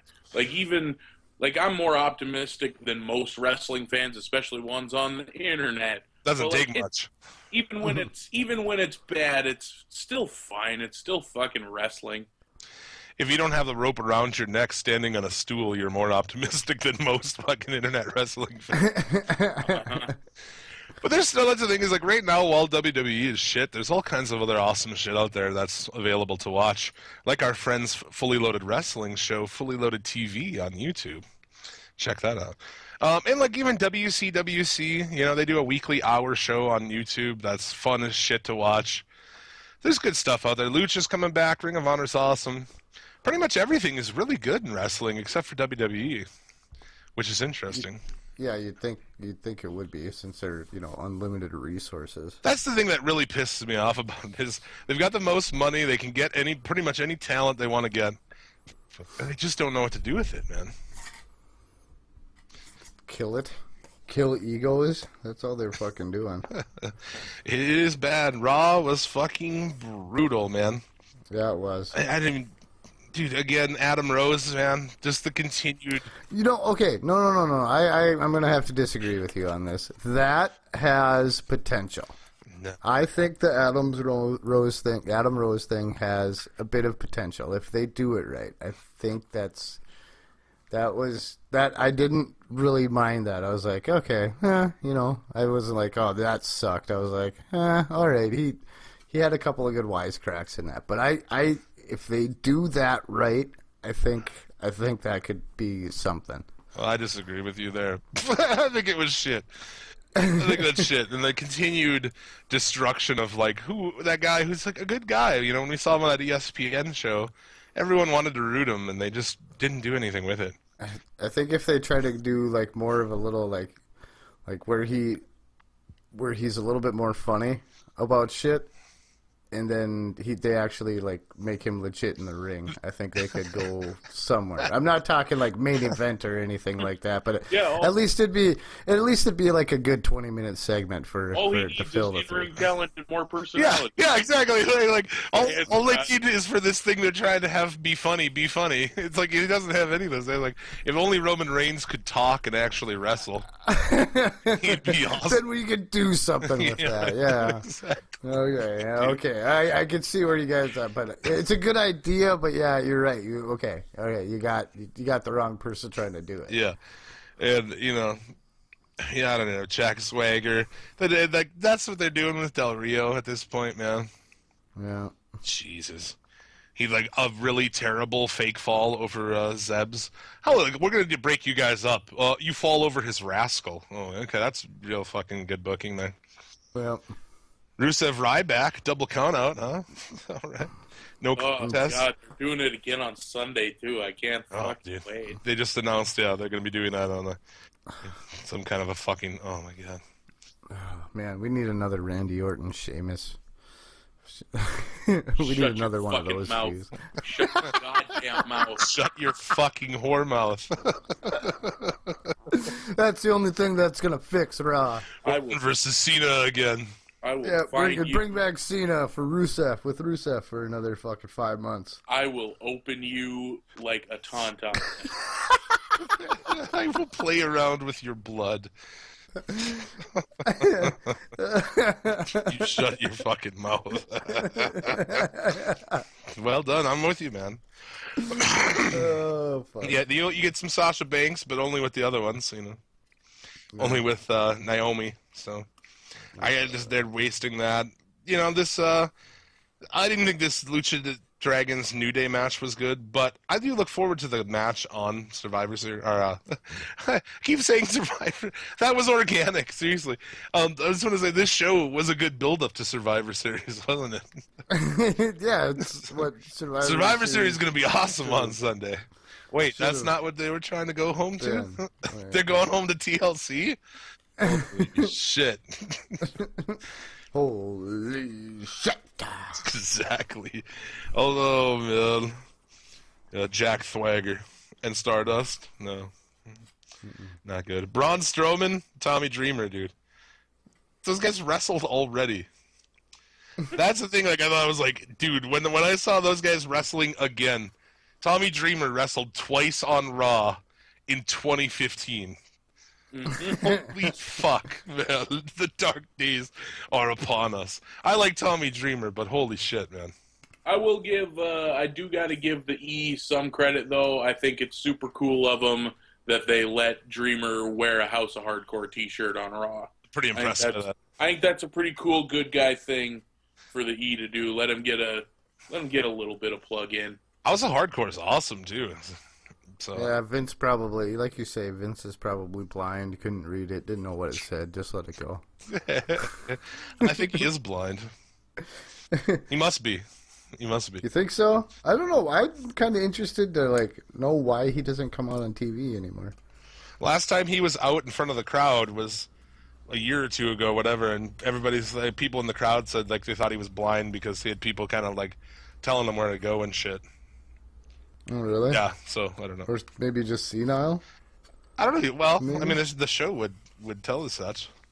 Yeah, I'm just kind of, I'm playing detective here, just putting all the pieces together. I think he's going to be one of those public figures when he does, retire or gets mutinied, thrown out, whatever, however it ends for him. I think he will be one of those recluse public figures that you just never see or hear from again until 15 years down the road it's in your Facebook feed that he passed away. I think like a Johnny Carson sort of thing. I think he will just disappear. I'm okay with that. Or he'll buy Lucha Underground and start running that. Oh God. Please no. He's a guy too, a lot of people, and it's hard to say because I don't know. I guess we didn't get into that, man. You're old school. Where did you come from as an old school fan? Were you more of a WWF guy or were you a WCW guy? It was it's a weird thing. The first wrestling I ever saw was WrestleMania 5. Right. My uncle had it on VHS tape that I stole from his house and watched it every day for several years. Yeah. And then we didn't have cable or anything. I couldn't watch wrestling so I watched WrestleMania 5 and then Starrcade 97 and nothing in between. Oh, right. I went from Hogan versus Macho Man to Hogan versus Sting, and then I was mostly a Nitro guy through the Monday Night War era. as us, yes. Oh, yes, what sir. a difference 7 years makes. Not really. Oh, Right? yeah, it was a lot. It was a fucking lot. I just don't like Vince McMahon. What I say with that is like I don't really have much respect for Vince McMahon. I don't really. I think WWF was good in the '80s when we were kids and we were growing up watching old WrestleManias. I thought that was pretty good. But after that, I'm not. Once you get into like WrestleMania 9, especially WrestleMania 9 territory, it just goes off the rails, man. The early '90s were terrible for WWF. The Attitude Era is fine. I mean, Austin Rock and shit, but overall, I don't think it's that strong. I don't really think McMahon ever did anything. A lot of the stuff that happened, he was just kind of there for, man. You know? He was driving force to buy everything up and put it all under one roof. Like, even if what's going on today, even if he hasn't done anything for you lately, he certainly built the house that you're watching it in. You know. I don't know, man. The people say, like, if it wasn't for him, we wouldn't have anything. And it's like, not really, dude. Like, I grew up watching both, but NWA was more what my fucking family was. My grandfather was way more of a WCW, NWA guy. And, dude, if you go back and watch, like, put up a Starrcade against a WrestleMania. Back in the day, not so much, but certainly once you hit the, like, you know, once you get past, like, the first few awesome WrestleManias, and even really if you go back, WrestleMania like 1 is pretty shitty, and WrestleMania 2 is not that great either. Which one was 2? No, I didn't. Yeah, 2 wasn't very good. Bundy, yeah. Bundy, yeah, not so much. I guess as a kid it was something, but I don't know. He needs to go at this point, man. You know, just take him outside and like, or follow him down the stairs and just give him a little push. I was using the hashtag Kill Vince on our Twitter for a couple of weeks during Raw. Maybe we'll get the hint on that. Hashtag WWE Raw, hashtag Kill Vince. What do you think about only 2-3 weeks? I think 2-3 weeks after the building Charlotte all face and Paige all heel, bringing up the Reed Flair thing, only to just 2 weeks later, we're just going to change it and do the opposite now. Yep. Now Charlotte's going to be the heel. Because she's not getting over as a face at all because she shouldn't have the belt. Yep. I think people see that. She's sloppy.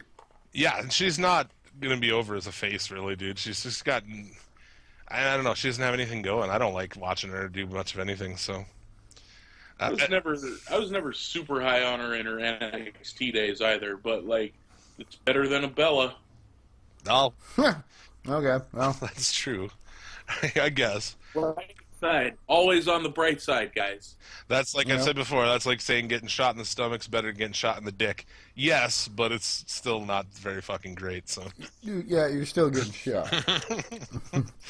Exactly. I just think it's like shows how short-sighted they are. You know, like how chaotic is your writing that like 2 weeks after that you're flipping it completely. It's just messy, dude. And it just seems like on a whim when they decide to do things, you know. So I don't know. Well, I mean, Raw. What else? You got anything else on Raw? Lucha Dragons. I like the Lucha Dragons, as I said before. I mean, I don't know. I didn't have much to this, man. Yeah, really, not a whole big pile of things to say about Raw. Yeah, it was shitty, as usual. The opening match was slightly entertaining, and I mean, it was a chore, and then just to end with that Roman Reigns shit, dude. Good Lord. I mean, we all agree here that there's no way Roman Reigns is going to ever be a fucking thing, right? I think he will be. Not yet. It's going to take time, but I think he's going to be just fine. You think he's going to be like the Cena guy, the next guy? I don't know about that. Look, fucking, I don't think anyone would have called that Cena was going to be Cena. Yeah. Certainly no one called that Austin was going to be Austin either. So I think to try to predict that is fucking ludicrous. But I think he'll be just fine. I think that if you were looking at it with a good head, you'd have saw what Austin was doing in ECW and been like, that's fucking magic right there. You know, I think if they'd have had any kind of fucking foresight, they would have not fucked around with the ringmaster and shit. True, but if you look at it, like, Austin in ECW had been wrestling way more than Roman Reigns today. You know what I mean? Oh, okay, I'll give you that. You know, it still took. If you look at just pure time, like he's had none of it. Like it takes time. Yeah, I feel like Sami Zayn I still say, is the next guy. You bring him up, and if you book it right, I think he could be that guy who a 5-year-old likes, but a Smark likes too. You know, and the internet fans still like. Like, I like Sami Zayn, and I could see how a kid would like Sami Zayn. You know what I'm saying? Absolutely. So I also feel like he's the guy who could do that. But will he ever get that shot? I envision him more of like he's going to end up like a Daniel Bryan kind of a character. Yeah, except good. Come on. You hate on Daniel Bryan, though. Like, let's talk about that, man. What's you don't like him? Not a fan, or what? I don't like underdogs at all. I'm not in it for underdogs. Like I've sat like in the third row and saw him stand next to John Cena and just went, nope. Like, you can't. You're 4 foot nothing. John Cena's forearm is bigger than your torso. Like, I can't suspend my disbelief, little guy. I'm sorry. And I hate your dumb little Hulk up, and I hate your stupid kicks. He's going heel, dude. He's going heel. I have never liked Daniel Bryan. Not once, ever. Like, his stuff with Punk that year was cool. It sucks that it was romance storyline, because those are always so fucking great in wrestling. I'm just saying, from a match perspective, like, those... The matches were fine. The matches were bangers. But, like, man, do I not give a shit about Daniel Bryan. Yeah. I mean, I'm not even a story. I get that I'm in the minority, especially, like, I'm on the internet talking about wrestling. I'm in the minority. But I imagine a large majority of the people who are listening right now are like, boo! Who the fuck is... I'm going to get so much shit on Twitter, like... At DanceDance7 on Twitter. Yep. I can't... Like, I can't buy it. I don't like underdogs. Never have. Well, there you have it. Comedian Marlon Wells going on record. Doesn't like Daniel Bryan. I didn't. If you listen back to our earlier episodes, I didn't like Daniel Bryan either. I hated his fucking little yes thing. You know. I didn't watch it during the Yes movement or nothing like that, so I guess I didn't know the whole background. I think like the underdog thing that kind of built in, but he was like a real life underdog, man. Like, all the fans wanted it, and WWE didn't want it, and they fucking forced it through, man. The crowd refused to let that fucking go, and like, I think that's awesome. I think it's badass when the crowd like, no, fuck you. This is what we want, and we're gonna fucking fight until we get it. Yeah, it's a fascinating story for sure, and we're the underdogs. People who like them were the underdogs. Yeah, it's a genuinely heartwarming, sweet thing, but it's just like, man, I just don't want to fucking see it. I don't. There you go. Fair enough. He's probably done it anyway. Like, don't get it twisted. There's several dozen guys on the roster that I would rather not see than Daniel Bryan. Like, you know, you can give me Daniel Bryan over the fucking Miz any day. Like, over. I guess that's not a bold claim for Daniel Bryan fans, but I'm not saying, like, fucking put him on, bring back heat just to put Daniel Bryan on it. Like, that's not what I'm saying. Oh, dude, and like the way they used to do the Miz right now, trying to help Neville. I don't know. Oh God! It's like, dude, God, that's one thing too. Like, I'm really pissed off at what they've done with Neville. Like, we fucking love that guy. I do anyway. His in-ring is fucking fantastic, and like, he's one of the best high-flying wrestlers in the fucking world. Honestly, and they just like nothing, dude. God damn it. Yeah, because they like debuting people, and then three weeks later, they don't give a shit anymore. There's no plan when they bring a guy up. There's no plan. It's not like, hey, why is he here? And you know, nothing, man. And Tyler Breeze, like, well, I never liked that guy anyway. I never thought he was worth that much, but he's just Fandango, a number 2. Like, I've seen Breeze put on good matches, but not anything I'm ever like, oh my God, there's the guy. You know? No, yeah, he's serviceable matches. I just don't think the gimmick's not a main event gimmick. I don't think. Well, and it's, I mean, how many times have someone being his shtick being that he's pretty? We've seen a lot. It's always better done than that. Yeah. Like, dude, you could look at it like easily two guys. Dalton Castle in Ring of Honor is doing that a million times better. And Joey Ryan is also doing it a fucking million times better. And Rick Martel did it better. I was just about to say. It's better. Comes to mind immediately. The only person who didn't do it better was Lex Luger. And that's Other than cocaine, Lex Luger didn't do anything better. No, dude. Except for killing other wrestlers. Excellent. Yeah, exactly. Except for maybe playing a part in the death of Elizabeth. Yeah. Elizabeth! Yep. Nobody's done it better. Yeah, so, exactly. A man who might have killed a woman and couldn't wrestle for shit didn't do it better than him, I guess. That's about it. The narcissist, dude. I give Raw 2 wrestlers who murder women out of 10. You go Jimmy Snuka or Lex Luger? All of them, dude. All of them. All the rest of them, too. Is there more than that? I'm sure there was. Right. Chris Benoit. Oh, how do we forget about that? How did we forget about Redacted? Oh, fuck. I'm going to give it 2.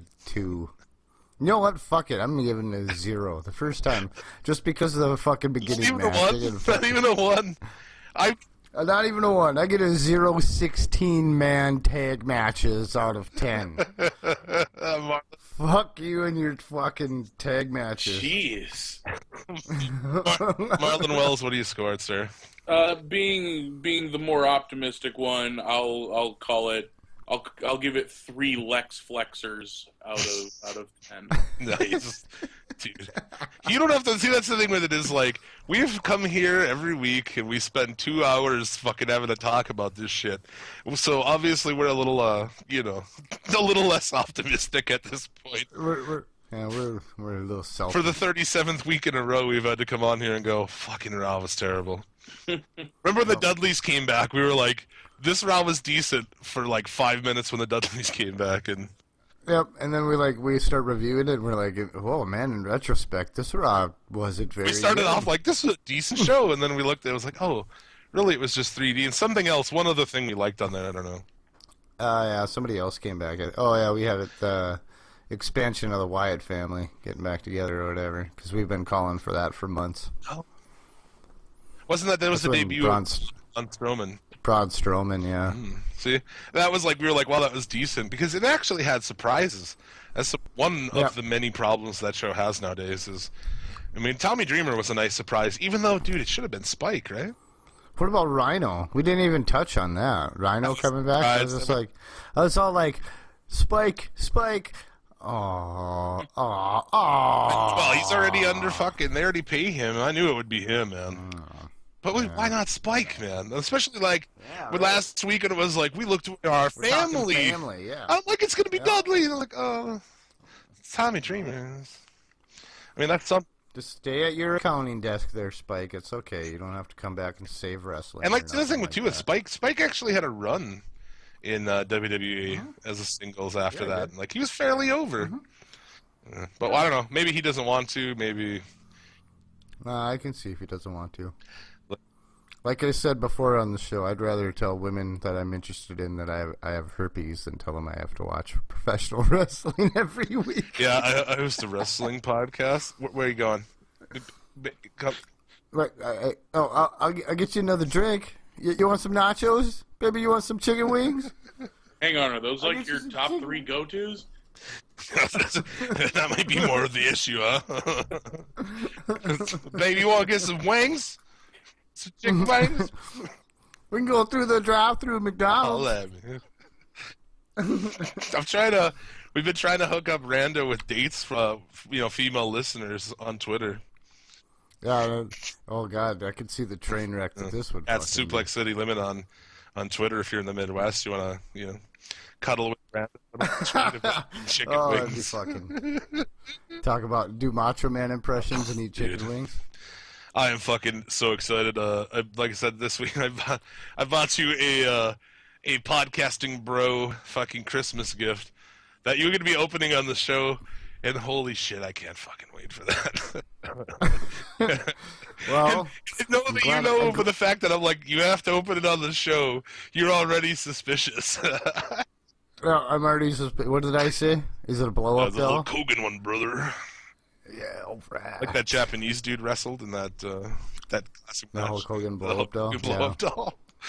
Put over the Hulk Hogan blow up doll. The Japanese dude wrestling a Hulk Hogan blow-up doll is like more entertaining than most of what happens on Raw.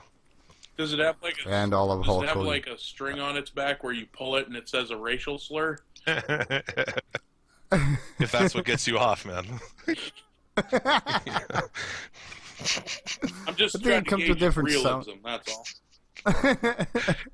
It talks about its daughter a lot while having sex. While Going back, we did break. That was great. Like those little nuggets are like what when you have a podcast. It was like Hulk Hogan's fucking dropping N-bombs. It was like, oh, thank you. Like yes, this is something for us to talk about. This will be great. Yeah, but did we ever talk about easy. Like who talks about shit like that after they fucking, dude? It's just so awkward. Yep. My daughter, this bitch is like, yeah, get your shit, get the fuck out of here, brother. Put your dick away, get out of here. Get your shriveled up little steroid balls. Gotta go wash this nut out of myself. Just like, you gotta go hose this fucking thing out. I can feel my walrus mustache growing. Well, like we said, dude, the fact that it is 100% proven, and like that Hulk Hogan and Vern Troyer are Eskimo brothers is just fucking amazing, dude. What a time to be alive. What a time to be alive. God damn it. You imagine being Eskimo brothers with either of those, man. Holy shit. Oh, fuck, that's funny. Chick fuck Vern Troyer. Oh. How gross is that? That's grosser than a bag full of wet dicks, man. Yes, it is. Speaking of Tammy Lee Sitch, her court date is pushed back until January. Legit, for once. One really offensive segue into Tammy Lee Sitch. That actually was news this week that her court date for DUI has been pushed back. Awesome. Oh, okay. We'll get right here. Oh man, how many people are Eskimo brothers through her? Jesus.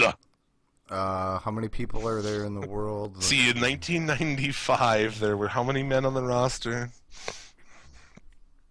They went on to have, okay, so they visited this many I cities. think Missy Hyatt's probably still the most fucked woman in wrestling, right? Oh, I'm fucking absolutely sure of that. I mean, Missy Hyatt fucked everybody, but Sonny did too. Sonny fucked a lot of people for pills and shit. I was like, legit. And people would say too, like, maybe even would like do it to get pills and then would go and share them with Candido. I don't know, dude. Real fucked up shit. Then you hear about Warrior and Hogan wife swapping and people wife swapping and dude, Well, I'm sure. Crazy situation down there, man.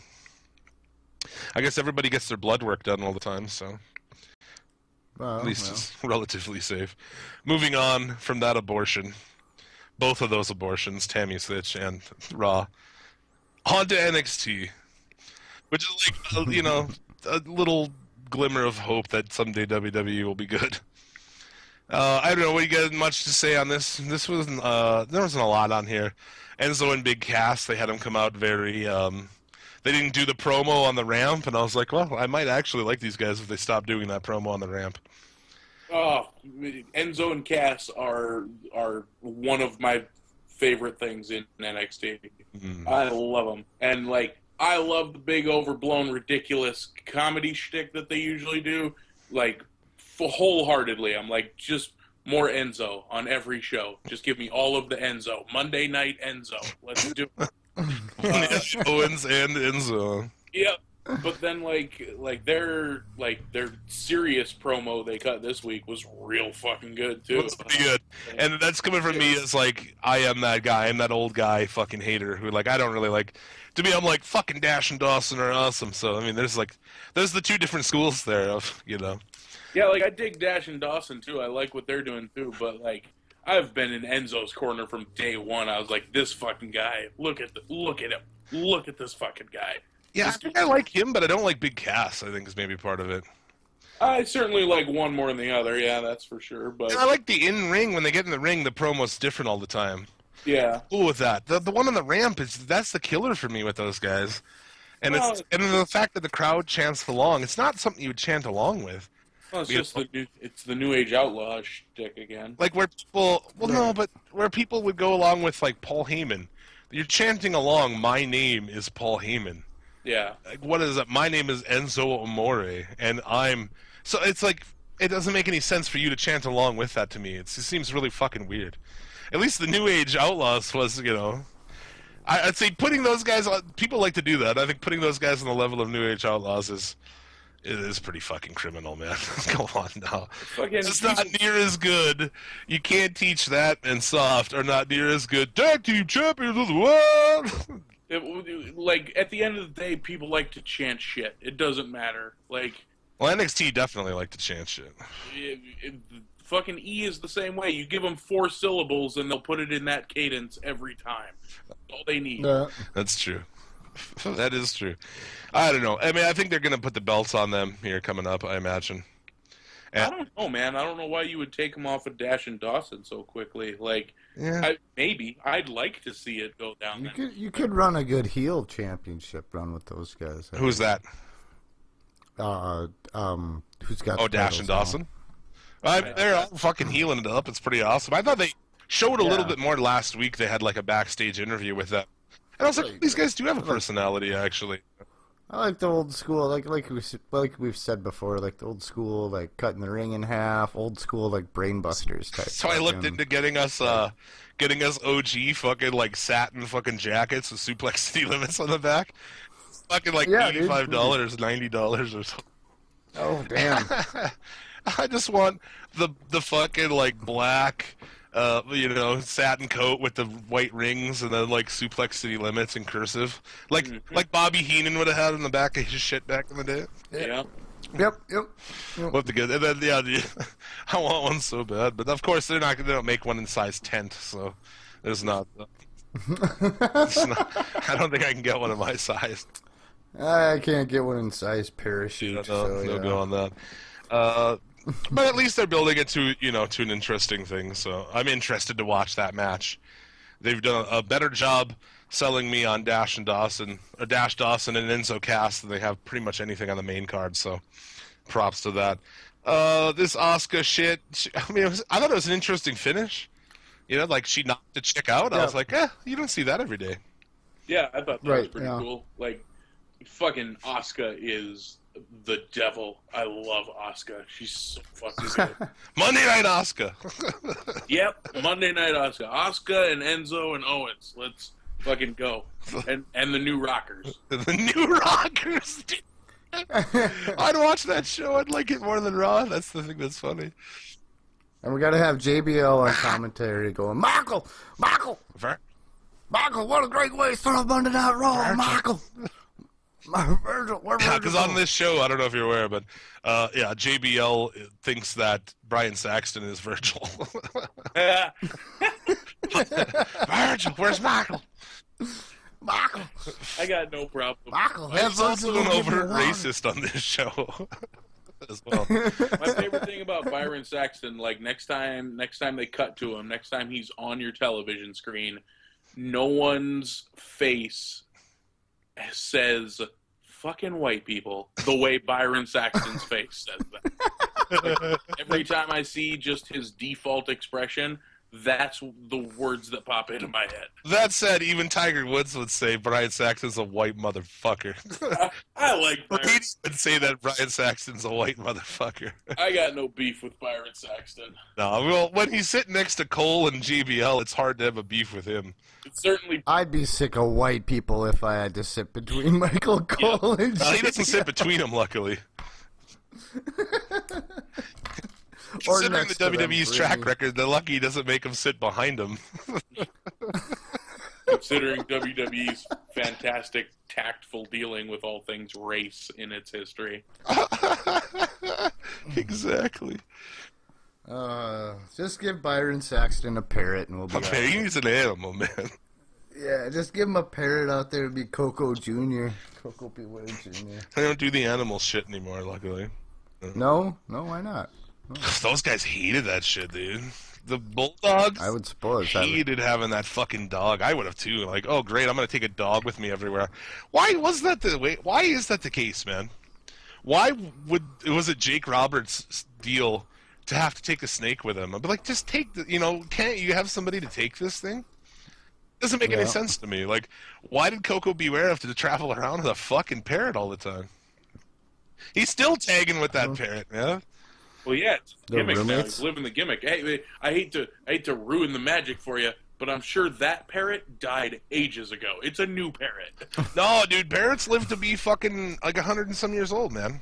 Well, wrestlers don't, so I guess the parrot will be around. Yeah, the parrot's probably trying to figure out what the fuck he's gonna do after Coco croaks.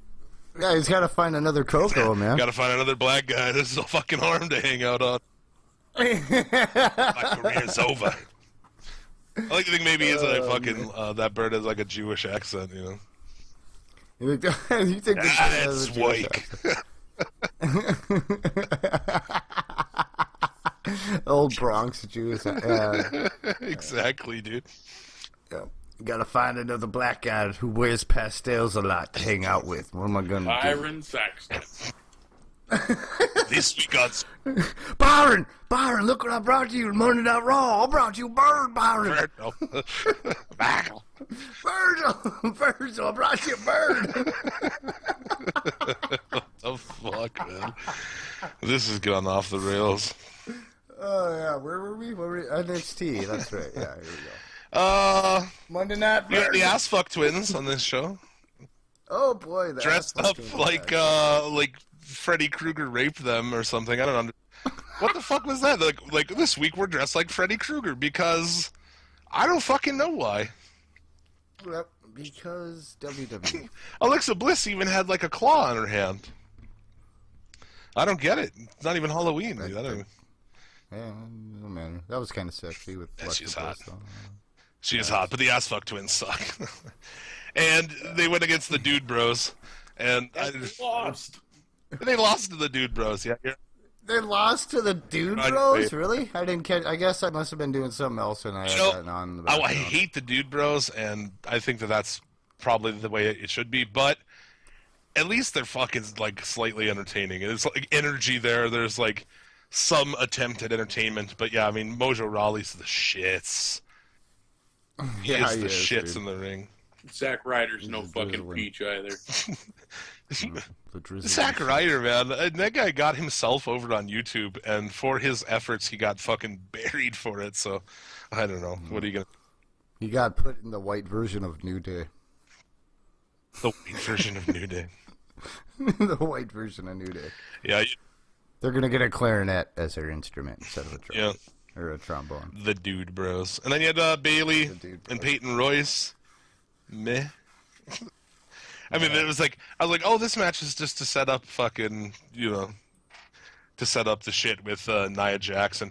Oh my god, the nuclear heat that Eva Marie has is now on Nia Jax by proxy. Yep, she got that through osmosis. Yeah, like wow, that's the shit. So we're gonna pair you up with this chick who has like legit heat, dude. Not even fucking wrestling heat, just fuck you, go away heat. It's terrible, dude. And Nia Jax, I mean, still at this point, I don't know. Like I said, at first I applaud the fact of like, having a wrestler that looks like a real woman, and but. Well, it's the same when you get the big guys in there, man. They're stiff. They suck in the ring when you get those big guys in there like that. But putting her with Eva Marie is just like. Yeah, you pretty much just ruined her. So yeah. Yeah, that's the thing. They're so confused. They're like, oh, she's got heat. She's a heel. Like, no, really, people like it. No, people legitimately hate and people don't watch. It's not like it was where like you watch somebody you didn't like in the story so you could watch them get their comeuppance for $29.95 at the end of the month, And that was the deal, but that's not even it. Like, I don't want to watch. We don't want to watch anybody wrestle her. Even if they beat her, it's like it doesn't do anything for us. Yeah, we still had to suffer through her match. Yeah, we just want her to fucking go away because she is the worst. Yeah. Her or Cameron are the worst fucking wrestlers ever. They're like fucking Giant Gonzalez bad. They're like fucking Yeti bad. Yeti. It's the Yeti. the Christmas Kringle, the Christmas monster. What the fuck was creature? he? The Christmas creature. Or Santa Claus? Yeah. Evil Santa from the South Pole? We gotta do another one of those shows where we do. Oh, dude. Yeah. Well, there'll be a fucking after this pay-per-view. There'll be a dry stretch again where we'll be on here like, what the fuck are we gonna talk about? Movie: Finn Balor and Apollo Crews, Samoa Joe, Baron Corbin, setting up the matches for this week. I'm just thinking, like, as a fan of indie wrestling and shit, just the idea that you're looking at like Prince Devitt, Uhaa Nation, and Samoa Joe in a tag match is gonna be fucking under the WWE banner. It's like fucking weird. But again, Baron Corbin stands out as just like one of these things. It's not like the other. One of these things fucking is terrible. Yeah, Baron Corbin is the male Eva Marie of NXT. He's white Roman Reigns, I think. That's what I think. But he's like Roman Reigns without the tan, the hair, the looks, or the physique, you know? I don't know like, anyone sees in that guy. Like, I get that this is the internet, and so we shit on Roman Reigns, but Baron Corbin isn't a fraction of what even Roman Reigns is. Baron Corbin is the worst human being. I don't like those guys anyway. If you don't have some kind of applicable memory from childhood of, like I said, running into the living room and shaking an invisible rope, watching an Ultimate Warrior match, or, you know, fucking something, even if your time was when The Rock was out, you know, doing the promo with The Rock at home, or if you don't have one of those, then I don't fucking want you in wrestling, man, and I stand firmly by that. If you've never made a championship belt out of cardboard. Right. Exactly. You don't belong. If we can't go back and find a picture of you in a Halloween costume as a wrestler at least 1 year. You know, so these guys who play football or do other shit, and they're like, oh, here's something else I can do to make money. I don't know anything about it. I don't give a shit about it. Then I don't like you, man. And that's where I'm at with Baron Corbin. I don't see anything in that guy. And the fact that, like, now he's, you know, usually I'm very stoked to see Apollo Crews, but now he doesn't get to have a good match because he has to go against Baron Corbin. Mm-hmm. So, you know, that's something that they do a lot of that, too, where they're like one really good guy against a guy who's not good, so it just doesn't really, you know. Like we were saying with Kevin Owens and Ryback the last time around, this last cycle was just bad. It was like, Owens, I'm usually excited to watch wrestle, but now when he has to wrestle Ryback, that just sucks. That's the shits. So all in all, that was NXT. I thought it was pretty good. Mildly entertaining. Certainly better than Raw. That London is on Wednesday? Yeah, at like 2 in the afternoon. I was like, oh, man. I understand time differences and shit, but I feel like you could have stretched a little harder than that. Avoid Twitter like the plague that afternoon. Oh yeah, exactly. Yeah, you won't be seeing me on Twitter that day, or Facebook for that matter. So yeah, I part of me was like, oh, I should. I kind of want to watch that live, and then I was like, oh, you're gonna take off work to watch wrestling? That's pretty fucking stupid. So let's not do that. Before we go any farther, and before I fucking forget in my short-term memory issues, on this show, man, we told stories at one point about shitting our pants. There's an episode in our archive. Since then, we have a tradition of asking every guest if they've shit their pants as an adult, and if so, if they will share with our listeners the story. So I propose that to you, sir. I absolutely would if I had a story, but I assure you I have never shit my pants. Never shit your pants? Nope, not even as much as I drink. I have never shit my pants as an adult. I'm as shocked as you are. Because when we were talking about, like, everyone's probably shit their pants at least once, and they're like, most guests, man, it's like a 50-50. No. Some people, like I said, man, if you have lived your life 20, 30, 40 years on this planet, and you haven't shit your pants, then you're a better man than I am. Like, I drink a lot of Colt 45 and have never once shit my pants. Yet. Well, Yeah, I mean, first to know or what? the night is young. So we got a little bit left here before we wrap this shit up, so... I actually think I was thinking maybe I'll have one on the air, as I ate a couple of chili dogs earlier this evening. There you go. I haven't had a chili dog in I don't even know how long. I had some Pizza Hut deep dish pretzel crust pepperoni pizza. God damn. Which is, by the way, like I've ordered. They got that box now where you get like 2 medium pizzas, dessert, and breadsticks. You call it? I call it a fucking Saturday and Sunday covered. 3 times this week. Oh, really? Yeah, 3 times this week. There's been a pizza guy showing up with that at my door. Too easy. When you get home from work, it's just too easy. Like, it's $20 fucking dollars, man. It's a lot of fucking. And food. yeah, it's just so easy to come home and just be like, eh. My chick and I do that all the time. I get home and it's like from work. It's like, Send emoji to Pizza Hut. It's like we should get some Chinese or something. Yeah. This is like the last thing you want to do. I don't know. The last thing I want to do is cook after working all day. Fuck that. I just want food in my face. Well, that was anticlimactic. I'm sorry. I'll really try to shit my pants. I'll try harder, dude. I'll try. Like right now. Come on, now. There isn't like a gas station down the street from you where you could go run and get some gas station sushi or anything like that. Nope, nothing like that. I gotta go. Okay. I gotta go a ways before I can get like a gas station breakfast burrito. If you want to shit your pants, you got to call Pizza Patrol for a breakfast pizza or what? Fucking, yeah, that would probably do the fucking trick because Pizza Patrol is hot garbage in a box. Everybody from Fargo says that. We were talking about that with I don't know who was on the show. Paul, I guess. Yeah. Yeah, Paul was on the show last week. Patrol is dog shit. When you're from out of town and you're in Fargo and it's 4 a.m, you're so exciting. You're like, oh, we can order pizza right now. That's the thing. That's why they exist, is because they're the only place in town that delivers till like 4 a.m. So when you're fucking hammered at 3 in, like that's where you get pizza from. Yeah, but when you're hammered at 3 a.m. and you get pizza from there, it's fucking awesome. I power drink way too hard to be able to stay up till 3. I can order from anywhere by the time I'm blacking out. All I know is like I have so many memories of going to Fargo, playing a show, getting shit-faced drunk, eating Pizza Patrol, and then waking up 2 hours later on some floor with like the worst fucking. I feel like I'm in a fucking vomit fire. I've got so bad heartburn. Yep. Oh yeah. That sounds like Fargo. You wake up the next day and it's just like the worst fucking heartburn from pizza and booze. Oof. Yep. Maybe by the time you come back on the show, if you come back on the show, after all of this madness, maybe you'll shit your pants by then. Here's hoping. Yep. Here's. By the way, we send out a gift basket to each one of our guests, and it consists of lots of coffee and diuretics. Yeah.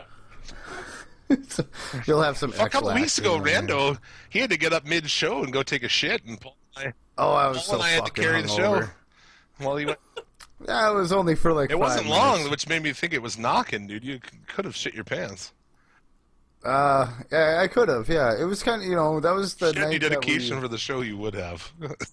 if I didn't get this brand new chair here lately, I probably would have taken a shot at it. Yeah, put down some plastic bags and Take just shit it my up pants to live because on. we have a lot of new listeners jumping on every week. So yeah, Rando shit his bed, literally shit the bed. I literally shit the bed. Yes. The only thing he didn't have to wash was the pillowcases. That's right. Jesus Christ! I feel like you should have watched those just by proxy, though. It was bad. That was a Christmas party. I shit myself driving because I was like on a fucking kind of desolate road in town, and dude, it just happened, man. I was like, right as I got to my house and put my vehicle in park, I shit myself, man. No. You were asking for I it, was though. because I was out at 4 a.m. eating all you can eat fit at a truck stop. And you reap what you sow, man. You knew there is no good that could have came. I'm from not any of religious that. by any means, but it was Lent, and that meant all you can eat fish. So, because during the fast, you fast by going out for all you can eat fish and shit. Yeah, truck stop seafood And shrimp. The Midwest. And shrimp, even though you're not supposed to eat shrimp if you actually read. You couldn't be more further away from an ocean in the continental United States. But yeah, we. It was deep fried fish too, man. Fish and chips. Man. Number threes. I'm glad mine was a Scotcheroo and whiskey. Scotcheroos and whiskey. Was it number 3 as well? Oh yeah, it was the threes. Yeah, It was the drizzling shits. the threes, man. It wasn't really drizzling. It was probably spraying. Were you on your stomach or were you on your back? All I can tell you is that I was there and people were dying, man. Yeah. No. Yeah, I was like, I don't know. I was kind of like laid up on my side because, like I said, I had like a stomach ache. I felt like really bloated. I'm like, oh man, I gotta go lay down for a second. Felt some, pressure, and I was like, oh, maybe I just gotta let out a big old fart, and yeah, it just. You had a shark? Oh, there was a trailer to that fucking semi coming on through now. Oh my god. Speaking of shit, let's talk about man, we're fucking running long here already. We didn't even talk about Are we? Yeah, we are, huh? TLC 09, which we fucking took like 2.5 hours out of our lives to watch this week. Yeah, so we better fucking talk about it. You're like, I watched this shit. We better fucking talk about it. Ugh. At least like that Survivor Series 90 when we did it for Taker was like, oh, I was excited about it. This I was like, let's see. So the first TLC, which, like I said, I don't like when they do, like, even Hell in a Cell. If you want to have a Hell in a Cell match, just do it organically. Don't force it into a pay-per-view to seem stupid. Yep. Right. Obviously. They don't. But, yeah, dude, TLC 2009, I mean, my first thoughts on the show were, man, I miss fucking, a stage being set up for a show specifically. Yep. Right, yeah. Noticed that, too. Like, I miss seeing the ramp. We don't get that at pay-per-views anymore. You don't get a set that's different for the show, which sucks. Another thing that really struck me immediately after that was signs, dude. Yeah, people have them. You remember when people allowed to bring signs to wrestling shows? Now you see a smattering of signs. This wasn't like Attitude Era where it was like all you saw was signs, but there was a lot of signs. Yeah, it was, compared to today, there was a lot of fucking signs. It's exactly what I have in my notes is signs, ! Signs, yep. And you had Matt Stryker on commentary. That was a welcome addition. It was nice to remember that he existed. Well, he did this last season of Lucha Underground very well. Yes, he did. Yep. Like Matt Stryker. He also still wrestles. He wrestles here and there on WCWC's show, which you can find on YouTube. Like I said, a well-produced, actually, hour-long wrestling show every week. That's pretty fucking fun. Right on. Definitely worth checking out. It's like, watch that for an hour and have fun. Maybe instead of watching Raw, or watch Raw and shit on it, but also watch stuff like that and remember, it's not so bad. The show opened. Shelton Benjamin, man. I fucking almost forgot about that guy. I totally did. That was another one, much like Signs, where I was like, oh yeah, this was a thing once. Shelton Benjamin. I'm not sure if it was my mood was better at the start, if I was optimistic, and that's why I thought this was one of the better matches on the show, but I don't know. No, it kind of was. They did a lot of cool spots, especially for the time. But, there were a handful of, real sloppy fucking botch spots. Yeah. And, the one thing I kept noticing is Christian would not shut the fuck up. Dude, right? Christian just talked to Shelton Benjamin for 20 minutes. Yeah, dude, after that big spot off the ladder outside, he just rolls over and you can't hear him, but you can see he's obviously fucking... Yeah, the whole match, just constantly chatting him up. Do you know we're watching you? Yeah, that bugged the shit out of me. No, that did bug me too, but I thought it was entertaining. All in all, it was a good match, yeah. Shelton Benjamin was fucking pretty good. The fucking medic. I was like, oh, even in 2009, like they've had that medic shit a lot longer than I thought. Yeah, like when Christian got cut early on, like the ref puts on the gloves. I was like, oh shit, they were doing this even back then, huh? Well, yeah, then they stopped the match so a medic can come out. Like, ugh. Yeah, like I kind of wasn't really into wrestling in that era. Like I took a pretty lengthy hiatus. No, that's where we were at that too. Like to this show from 2009, I know the high points. I know the general. You know, I've seen a lot of the good shit, but I never sat and like, yeah, this is when I was like, fuck WWE for a couple of years. Yeah, so like, this was all new to me, pretty much. And for good reason. Like, you know, 06 to 010 is kind of a fucking real rough spot. But yeah, definitely. And, you know, I mean, it started off with that. I thought it was fair, you know, one of the better ones. And then, dude, immediately Morrison, I'm like, fuck. Morrison and McIntyre, yeah. I thought that was pretty good. Morrison's fucking awesome. They really dropped the ball on that guy. Yeah, they fucked up with him. But that's fine. He got to be awesome in Lucha Underground last year as Johnny Mundo, so thanks. Thanks for that, Vince. I thought that Morrison-McIntyre match was pretty good. McIntyre's a guy that was just like, they just kind of got rid of, you know? I mean, I thought he was okay. And swept under the rug. Yeah, Morrison is fantastic. I thought it was a pretty good match. Yeah, that was good. Yeah, then you had Michelle McCool and Mickie James. Women's Championship. I was like, oh. Yep, oh, yeah. Not a Divas title, but a Women's Championship. Well, they had the Divas, too. I guess this was at that time the SmackDown and Raw separate. And another thing, too, with that Christian and Shelton Benjamin. Let's point out that was the ECW Championship match. Yep, like... Because nothing embodies ECW like Shelton Benjamin versus Christian. Like, right, yeah. It was kind of like... The show as a whole was oh yeah, I forgot this was a thing, such as the ECW title, the brand split, Shelton Benjamin. Like I didn't remember any of these things. Mickie James, I was like, oh shit, yeah, I forgot about Mickie James. I mean, I don't know about the women's. I thought the women's match was decent, better than a Bella match. Yeah, well, come on. The pace, like the booking of where they put matches on this show. Do you think that was weird? Super fucking weird, like yeah, dude, right? Yeah. Next to Cena versus Sheamus, and I was like, the more things change, the more they stay the same. Dude, John Cena 2009, orange shirt. John Cena 2015 is orange shirt, dude. Same color shirt he's wearing right now. Yeah. Yep. And dude, I wasn't aware that they were booing that motherfucker 6 years ago. Yeah. Oh, yeah. 6 years ago, he came out to a parade of boos, and the heel got cheered. That was actually back when Sheamus was kind of a decent heel. Now he's a joke. Back then, he was kind of a badass, you know? And, like, fairly new. I think they mentioned in that match that he'd only been in the E for, like, 2 fucking months or something. Like, it was pretty early on in the Sheamus run. But the thing that's interesting, I thought Cena exactly the same. Sheamus exactly the same until he did the mohawk and beard thing of recent.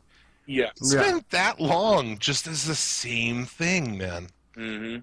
And, you know, Sheamus's best thing is that his body fucking bruises easily. That's probably his best attribute. Yeah.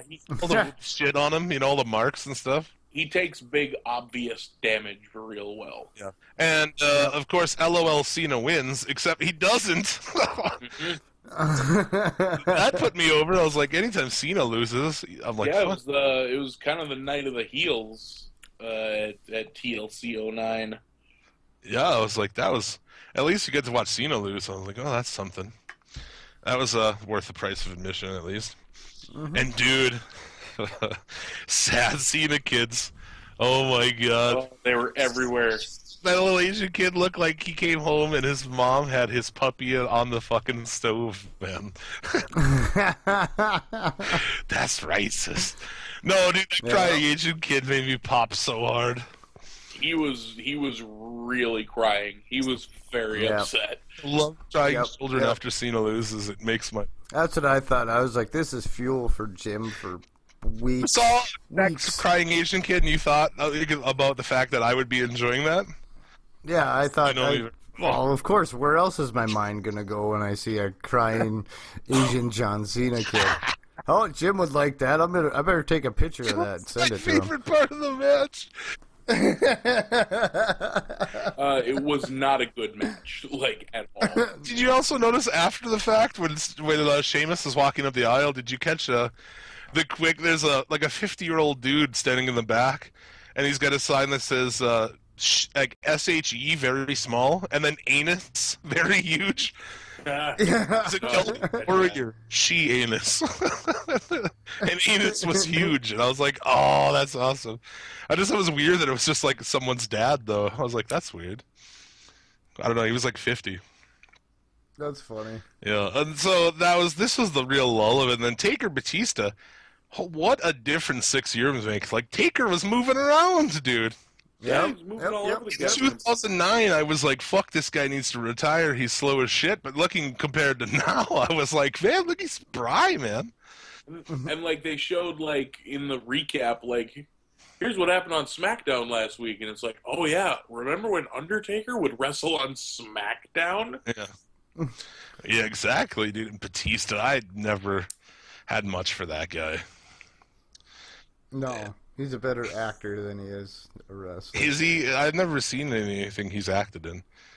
He basically got to play himself in Guardians of the Galaxy, I think. Does he play like a big fucking dumb monster? Yeah, pretty much. He nailed it right on the fucking head, yeah. That movie's fucking wonderful. It's so good. That movie is fucking wonderful, yeah, it is. Never seen it.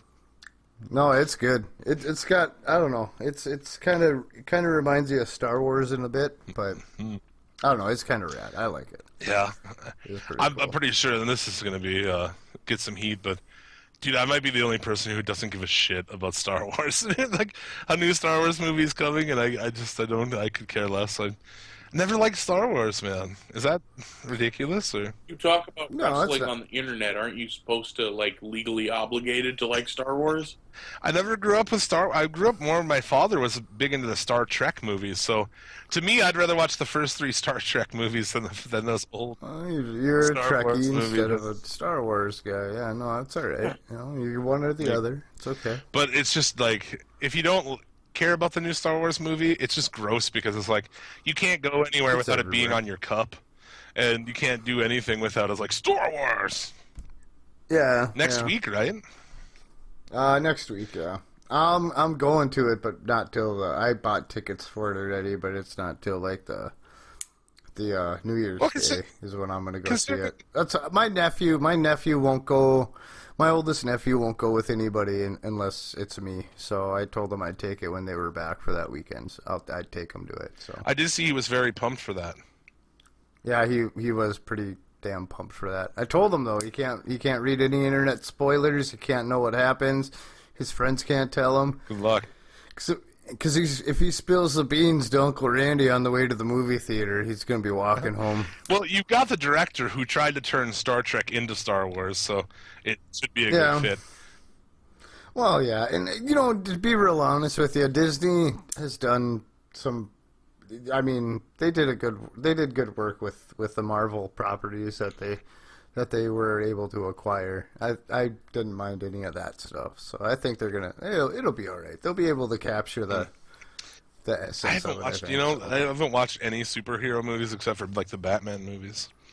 The Batman movies are good, but I mean, you know, obviously the Guardians of the Galaxy and that sort of shit, all the Iron Man and shit like that. It's kind of geared towards a younger audience. I tried to watch one of those, and I was like, I wasn't aware that I had to watch like 3 Iron Man movies and 3 fucking, you have to watch like 47 movies before you can watch that one.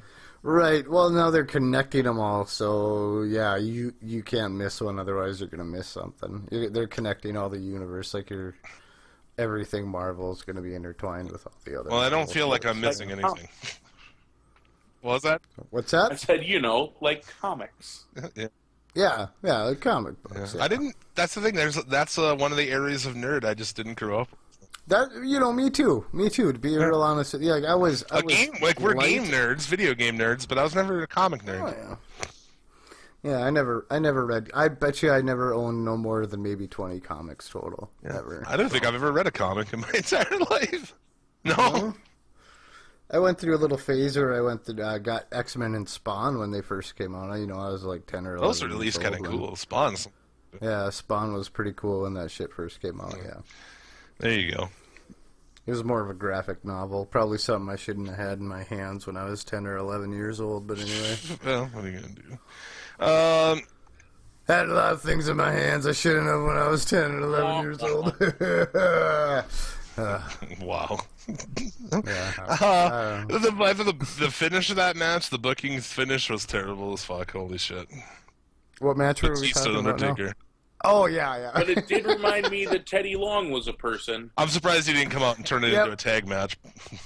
And, like, as soon as I saw Teddy Long, I was reminded that Rodney Mack was a person, and then that was a whole thing, and Here we are. and here we are. And then you have Randy Orton and Kofi Kingston a month before that infamous match where Kofi fucked up a spot, Orton freaked out like a baby, and then Kofi was buried for like the next year. Yep. Dude, Randy Orton, I never liked that guy. And again, another guy who's exactly the same, pretty much as he was. He's not like the super heel anymore or whatever, but I've never liked that guy. I never thought he was much of anything. Kofi Kingston's fucking awesome, though. Like, I remember, like, at this time, too, like, in the ring, he's fucking good, man. I always liked Kofi Kingston. Not even as a character, just, like, in ring. I like pretty much anybody who's kind of a high-flying dude. I'm, like, pretty much sold from that, so. See, and Kofi never did really do anything for me and still doesn't, but, like, in retrospect, watching that today, I was like, okay, all right. Like, Kofi had some shit back when he could stick all these spots. Yeah, definitely. I thought, that was an okay match. I didn't get why it was there, Yeah. Yeah, it's just kind of it was weird. Yeah, so I thought that was, Did they need to fill time or something? I guess we could maybe? clarify the Sheamus match was the tables. Sheamus and Cena was tables. Undertaker and Batista was chairs. Barely used chairs. And then the Christian Sheldon Benjamin was the ladder. Yeah, match, indeed. And, after that, the tag match main event, I thought that... because it was Triple H, I suppose. Yeah. And they had the who had the championships again? Oh, Jericho. Yeah. Jericho. Yeah. It sounds like something that old people should ingest every day to stay alive. Yeah. That or if it almost sounds like something you'd get, like gout or something. I got Jericho. Hey, what'd you do this weekend? Oh, man, I got super wasted, took this chick home, got the Jericho. Took a Jericho. There's a lot of ways you could go with that. No, that was, that was the TLC match. That was, I thought it was pretty decent. It was entertaining, I suppose. Yeah, it was fine. Up until this show, I had forgotten that second DX run was a thing. Oh, it's fucking easy to forget. It's forgettable as shit. Yeah. Yeah, definitely. Nah, it's not very good. To be honest with you, just like I haven't even went back and looked at the second run of the NWO. Oh God, I haven't really explored much of that. You see clips here and there of it, but like I haven't really went back and explored any of that, which I think I probably should just to see how bad it really was. Yeah, really bad. Old guys. It's really bad. Yeah, and then that DX in 2009, that like revamped PG old guys trying to, it just didn't work, man. It was just no. How can you be a degenerate when you're like 45 years old and CEO of the company? Right? Yes. Just doesn't work. No. Sorry, nobody's buying it. I want my money back. Yeah. I don't know. For people not buying it, there were a shit ton of DX T-shirts and glow sticks in that crowd. Yeah, that's. I think people bought it pretty fucking hard, actually. That's a fair assessment right there. So and then like shit like that. Then the novelty wears off, and it's done in 3 weeks. Yeah, like the Dudleys. It's like the Dudleys. Yeah. That one was really. Usually we're against old guys coming back, but I was pro the Dudley one, but yeah, they didn't do it right. They put their push on the back burner because one of the Usos are a thing again. Yeah. That's like I'm not. Yeah, like I said, we usually don't like old guys coming back and getting the belts put on them. But dude, that would make them 10-time WWE champions and 25-time major promotion tag champions. You might. Yeah, it's got to happen before they're done. I mean, it's just logical. We'll see about that. Yeah, but that, What do we always say on the show? that Whatever's logical doesn't fucking Yeah, happen. think of what makes sense and do the opposite. But if they were to the get it, exact that means we would have to take him off of the New Day, and I'm not sure I'm cool with that because the New Day is fucking excellent.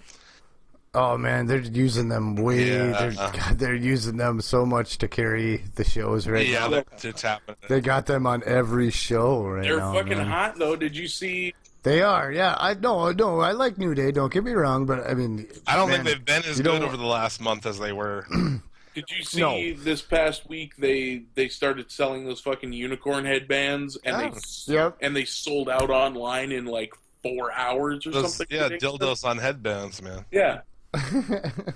Didn't Billy Kidman try that? Yeah. That didn't You catch get them, on. like, put them on your head and put one on your chin and, like, strap them on your arms and just be like a fucking dildo machine.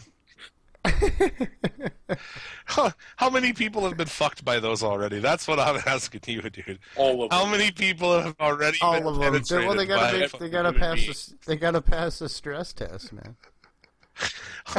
That's a crazy thing to think about, isn't it? You know that people have been penetrated by fucking New Day unicorn headbands already. Oh, absolutely. What a great time to be alive. Oh, honey, don't be sour. Like the husband's coming out of the bathroom into the bedroom or something. I will never not smile and laugh at Big E doing his Val Venus dance. It's Oh, it is good. the best thing in the world. No, it is.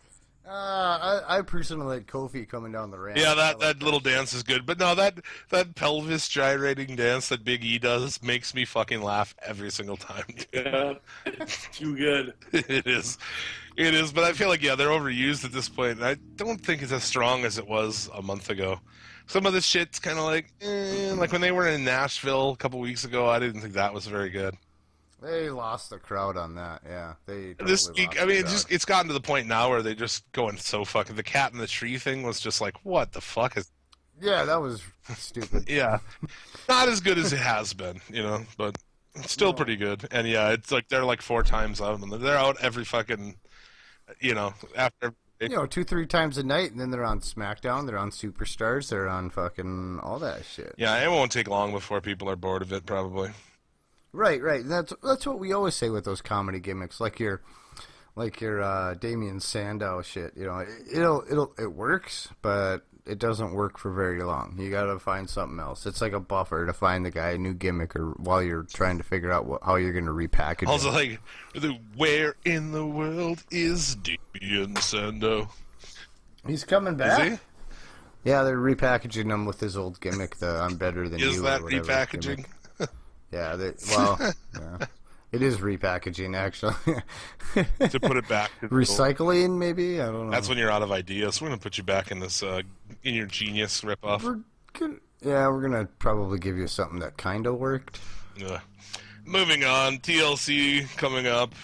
Dude, you got much about this? I don't know. Fuck. That means the only thing I can think of when I think of TLC this Sunday is, God damn it, my fucking afternoons are ruined. Ryback and Rusev don't give a shit. I think that elimination tables match with Wyatt Family and Team ECW, I think is going to be awesome because it's an elimination, so that means we're going to see a good majority of people go through tables. Yeah, I think that'll be good. So I look. And all them guys aren't afraid to take any bumps. Do you think that they're finally going to put the Wyatts over? I feel like they're going to. I think they have to. I think that they have to. Well, yeah, but how then many consecutive pay-per-views have you said that about one or That's more? true. The Wyatt family. That's true. We're like, oh, they can't make them lose again. Yeah, they can. Oh yeah, they can. I feel like here's your chance. You got a bunch of old guys. Fuck. Well, it's like a double. It's going to be bittersweet either way because it's either bury the Dudleys or put the Wyatts over. I don't feel like it's burying the Dudleys, but yeah. Well, I mean, you're dropping them in the ranks or whatever. Then. Yeah, I'd book the Wyatt family here to take. That's I would too. certainly what I would do. On Raw, I thought that was I'm not much for those big choreographed multi-tier moves, but I thought Braun Strowman taking 2 guys who are like holding 2 guys. I thought that was pretty fucking crazy. That guy's a big, strong son of a bitch. That's at least playing to his strengths, no pun intended. Right. Yeah. But him versus Tommy Dreamer is like, holy fuck, man. Regardless of him being as stiff as he is, the man's a fucking walking monster truck. He's huge. Holy shit. Yeah. I think they should put a different shirt on him because he looks like his tits look weird. It looks like he's got big get tits. some different pants on him. It looks like he wet his fucking pants every time. They've had problems with that. He looked like he wet, and then what's the fucking... This shows how much I think of him. The other guy. Eric Rowan? Always looks like he shit himself with the pants that he has on. The onesie fucking get up. The onesie, yeah. Imagine trying to wrestle in that thing. How fucking uncomfortable would that be?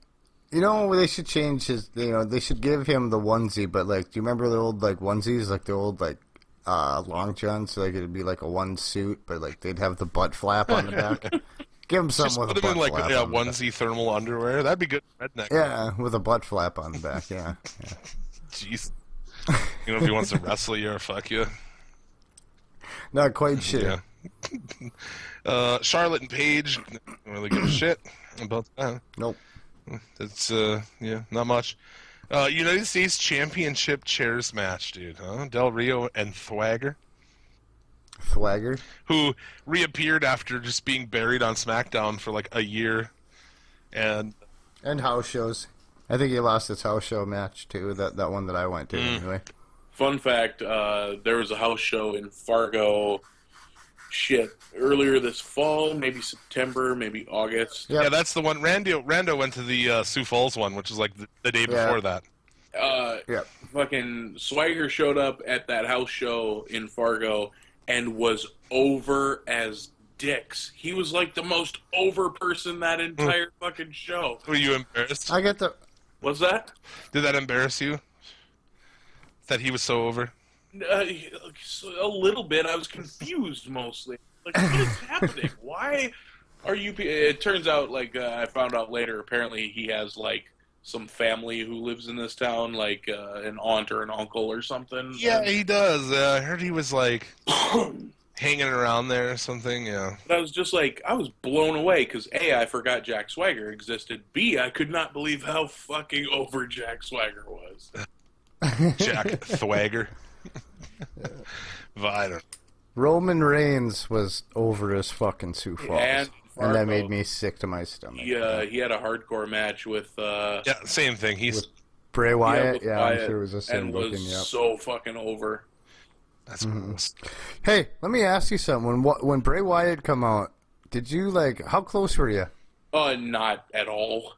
Oh, okay. I was able to snag some floor seats about 6 rows back. And when Bray Wyatt came out, I got this overpowering stench of motor oil and nacho cheese. No, that's just because you were in Sioux Falls. That's just South Dakota, dude. That's just... Oh, well. Oh, okay. Never mind that. I wasn't quite nose blind to it yet. Okay. Disregard the fact that they're already, for that December 19th show, they're already advertising Brock Lesnar versus United States champion Alberto Del Rio, so... Yeah, don't worry about that. Don't worry about that. Whatever. We can reprint those. I imagine that, Del Rio is going to go over there on Thwagger. Maybe not. I don't know. We'll be watching this for the next 2 or 3 pay-per-views regardless. So... Hey. It's just lazy. Ryback Rusev, lazy. Swagger and Del Rio, lazy. But yeah, the tag team ladder match, New Day, Lucha Dragons, and Usos, that has potential to be fucking awesome. I think that'll be fun. Yeah, it does. I don't know, man. Put the belts on Lucha Dragons. Woo! No, I don't know. I do like the Lucha Dragons. I see that as a long shot, but I see it going back to the Usos as much as I don't want it to. That'd be bad. Yeah. It's either that or it's going to be the start of some feud between those two for about 2-3 more months. So. Yeah, I don't know what they'll do with it, but... They'll just be like, oh, Lucha... Well, okay, they'll just do what they always do with the Lucha Dragons. Give them some sort of a little tiny push, and then... Back to the superstars with you. I think no matter who leaves with the straps, I think that's going to be a real fun match to watch. I agree. Oh, absolutely, yeah. That's going to be one of the better ones. I think that one and the Owens Ambrose match are the two I'm looking that's next. most forward to. Intercontinental match, Owens and Ambrose. What do you think? Did they finally put some gold on Ambrose? No. You don't think so? It's too soon. Okay. You just put it on Owens. Why take it off? Yeah, you're right. I see this going for a couple of months, I'm thinking, too. At least another pay-per-view or two. I could see Into the Rumble. I could see Owens winning dirty just to keep it going. I'm all about the Owens anyway. That's cool. I like Ambrose too, so I mean, this should be a good match. Yeah, that'll be fun. That's and then the main event, Sheamus and Roman Reigns. Oh, I thought you were getting to my main event where I stopped watching at this point after the. Where you call it a night. Yeah, that's when I go have a cigarette and take a shit and go to bed. Oh, I don't mind. I imagine Sheamus retains. They're not going to do the big change here, so I'm sure the Nation of Desperation will get involved and yada yada. I don't know. So on a card, what you got 3 matches you're looking forward to pretty much. So out of 7 by WWE standards, meh, About par for the course. pretty much, dude. It's like being a weatherman, dude. You only got to be right 20% of the time. Yeah. And quickly touch on TakeOver London. I guess Baron Corbin, Apollo Crews. Gotta put Crews over on that, I think. I hope. There's no fucking way. I fucking dig Crews. I think he's fantastic. Yep. Yeah, man. Emma and Asuka should be good. Emma's decent in the ring.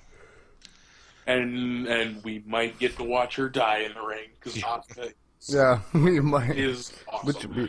Bailey, Nia Jax. I don't know where that's gonna go. I have no idea. So, I think that's going to be a one and done right there.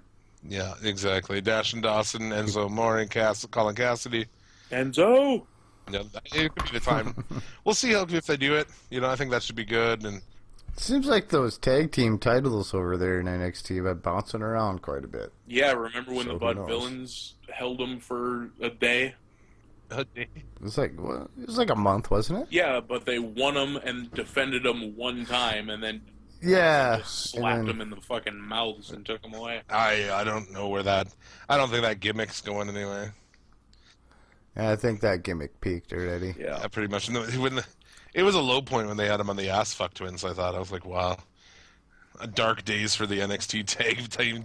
Not that they were really high, because I guess the Ascension was the longest reigning NXT tag champions. Yeah, so those belts maybe don't have as much shine on them as we would like. As we refer to them on the show, the Faces of Queer. As I came up with new this week, the Feces of Fear. So The Feces of Feces of Fear. And Balor Joe, that should be good. I'd like to see him put it on Joe, move Balor up, but Yeah, I think it's time. You have to. You have to. What do you got left on the main roster? I think you fucked up by putting Joe on NXT to begin with and not just putting him on the main roster. I'm curious to see if they ever put any of those TNA guys up on the roster. On the main. You think you'll see him up there ever? Bring back Jeff Jarrett. Oh, God. J-E double fuck yourself. No, dude.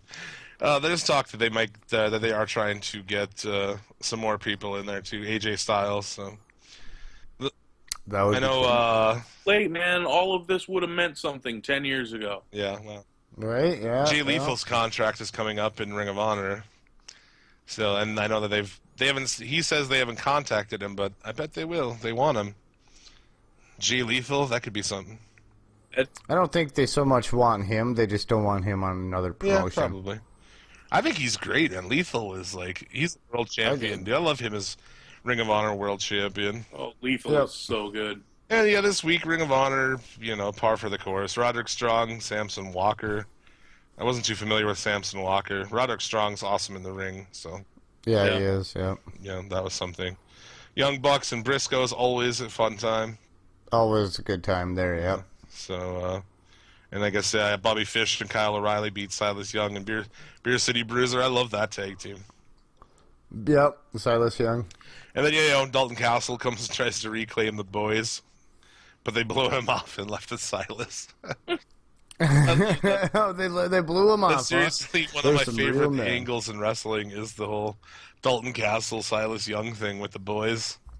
Fucking good. That's good stuff, man. That's the most intriguing thing in wrestling. Yeah, let's wrap this fucker up. This is a long-ass pod. Yeah. This is an OG. Every time we do it on Friday night, it's fucking long as shit. Well, what do we got? 2.5 in? 2.5 hours? I think that's craziness. Something like that. We're ready to wrap it up. All we got left is the Hall of Fame for this week. And this was my week. Last week we put in Gorilla Monsoon. I saw that.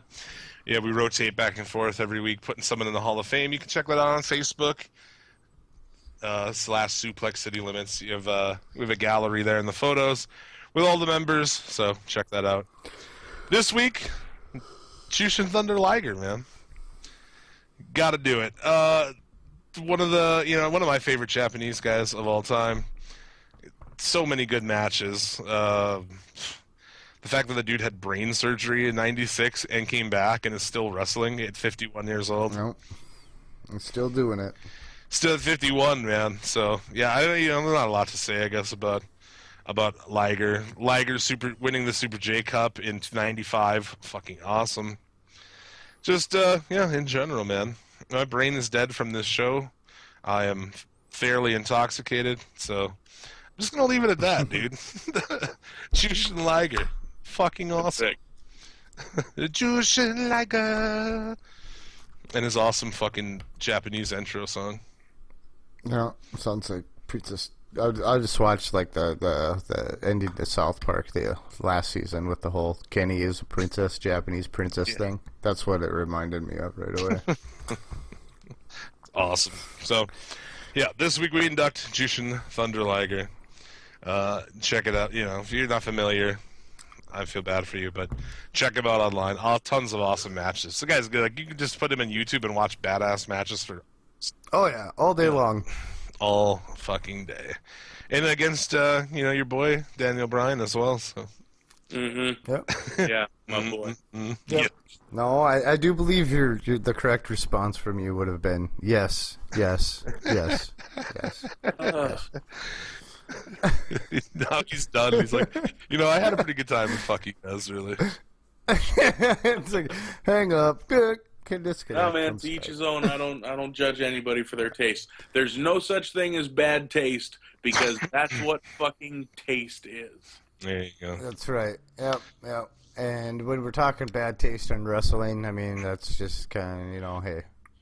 It kind of just goes with the territory. Indeed it does. Yeah. So, as always, we thank you very much for listening to our show, supporting the show.